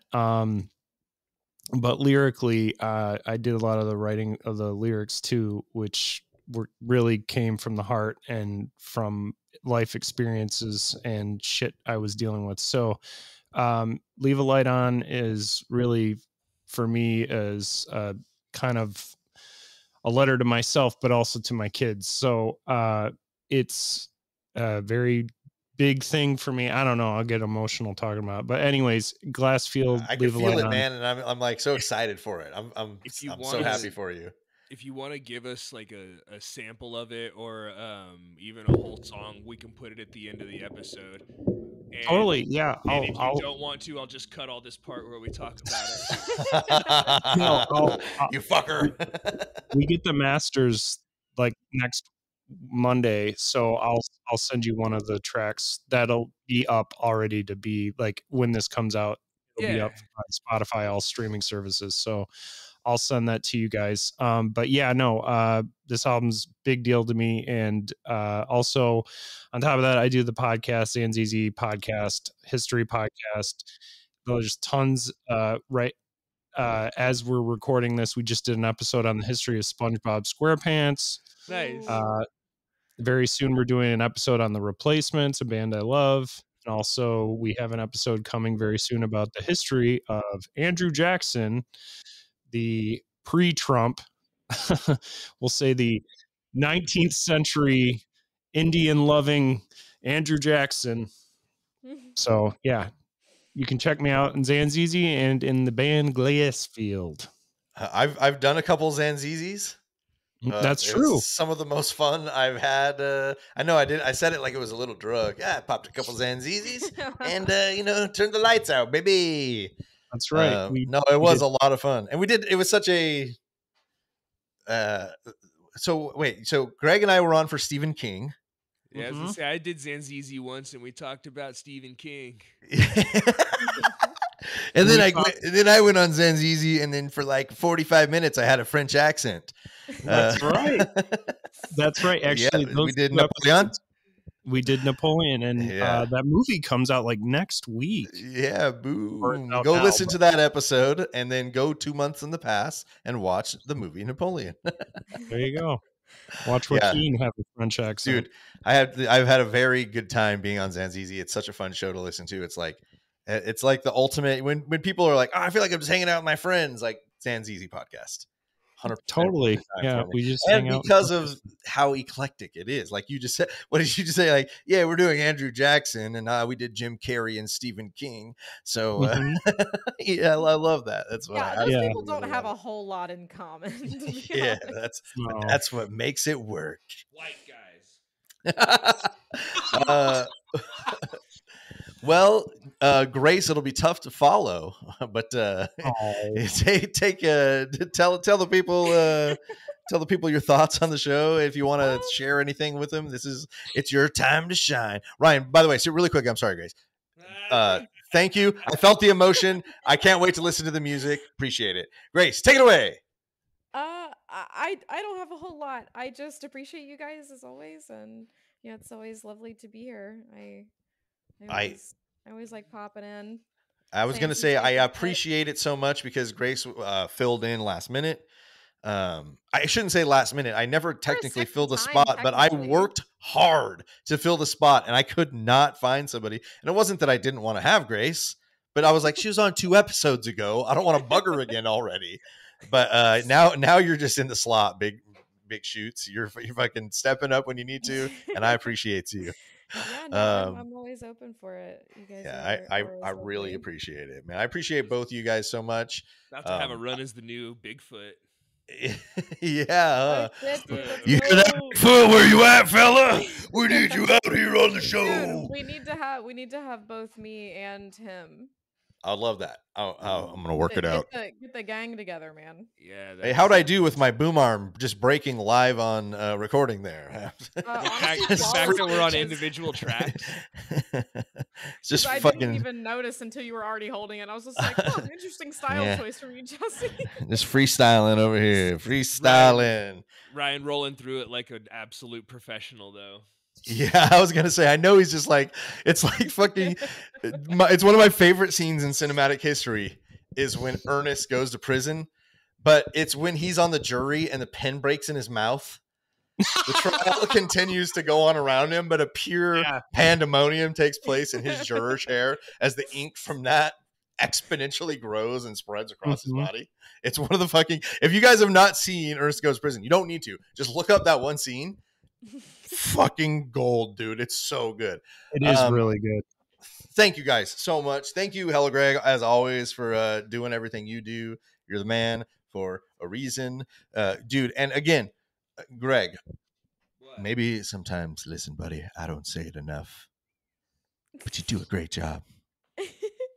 Do a great job. Why are you buttering me up? What do you You're gonna want? put some Nothing. jazz behind that when you edit this. I'm truly what I'm getting at is the last 2 episodes that you have put forth have been 2 of my favorite episodes you've ever done, and not only because of the information you brought, but just because of like how much of a good time I had. And I hope everybody out there listening has like felt that shining through. The like, this is like sometimes. In the past, listen, the show got canceled. We walked away for like 2.5 years. You guys know that. I used to dread doing this. It would get to Saturday and I would be like trying to fucking find a way that I didn't have to do this, but not let anybody down. And that's kind of where we got to. If I'm being real and raw with you guys, I do not have that ever for an instant anymore. I'm like sitting here going like, all right, come on, like I got to go. When's everybody going to pop in here? Is anybody getting in early tonight? Like that's what I mean. If anybody jumped in, they saw it was just an empty chair because I went to go get something to drink, talk to my dad. But I'm getting in here early, set it up. I'm like, hey, Greg, I got it all set up. I logged out. You go ahead and log in, buddy. I'm fucking ready. It's just it's felt great. And the last 2 episodes specifically, and this one, I've just had a really great time, and it just keeps going up. So I hope people feel that. I hope we can get out to the ears and get some people listening. And joining the Discord, joining us there. Join. As well. Yeah, I mean, who cares about social media? Honestly, we'll post there and we'll try to be more active. But like, guys, we just like, just tell your friends about it. They'll tell their friends, but they'll tell their friends, and everybody will be so happy. It's weird when a serial killer game show can warm the cockles of your heart. And that's what, like, dude, I truly believe. So if you're part of our Discord community, you'll know this. We got heart cockles. It's literally one of the most heartfelt places on the internet. I swear to you. The support that goes down in there, the ideas that get thrown around, hey, I'm just going to be streaming games in Discord for a couple hours. And it's like, Grace and I hung out for like probably 6 or 7 hours last week, just playing individual games, just going like, what the fuck are you doing? Like, no, are you talking to me? No, I'm not talking to you. Sorry. Hold on. I'm talking to Skyrim, dude, this fucking guy. I don't know. Like, I'm not saying that, like I've enjoyed it a lot. The community is growing. We're pushing 200 members now, with a decent amount of them being active members. And come hang out with us, guys. Check us out on the social medias if you want. serialchillerspod.com. 200 members. What is it? 190. Oh, hey, let's get to 200, guys. Let's hit that 200 mark. Yeah, man, just everything's been a blast. I'm loving Chiller Chatter and how things are going with that. And just the guests that have come on have been just wonderful. And you guys are not excluded from that group. So thank you guys. Check it all out. If you want to give to the show, patreon.com/serialchillerspodcast. I'm getting long-winded with the outro. But I really appreciate everything from you guys listening, from you guys sitting here today. Check us out, serialchillerspod.com. Everything is there. Every way you can listen, every way you can watch, every way you can help us out, it's all there. And I appreciate it. Anything else you guys want to throw out at the end here? Lonelyfanswith2z's.com. We did almost forget that. That's shameful of us. Oh, Greg never almost forgets. He was ready. It was loaded up. I will say though, I do just want to shout out the Discord community, because I've had a really terrible year, and it's been very lovely. Yeah, spending some time in there, and it's been very positive. So, damn it, I fucking love that we can be a part of that. Yeah. Everybody else, come be a part of that, dude. Yeah. I'm really going to quickly jump on the Discord wagon one more time, because there is a food channel. There is a weed channel. There is a books channel. There is a music channel. There's a movies channel. There is a true crime channel. There's a true crime not safe for work channel. There is a serial killer suggestion channel. There is video games. There are chats you can set up, and we'll all watch movies together. It's literally a place where people of many interests come and get together and talk about these silly little things. I will be 100% truthful with you. True crime is like the 9th most popular thing we talk about in the Discord, because that's what it's about. It's about like us. It's more about us hanging out and being a community. And Vibe, yeah. and yeah, man, life is tough, and it's one place you can go where it doesn't have to be. So, thank you guys very much. It's like last an online chance version of Cheers. Norm. Well, if there's nothing else, then for Grace, for Rad Dad, for Hella Greg, I'm Cromulent Jesse, and remember, don't talk to strangers. Thank you guys. Oh, it's breaking more.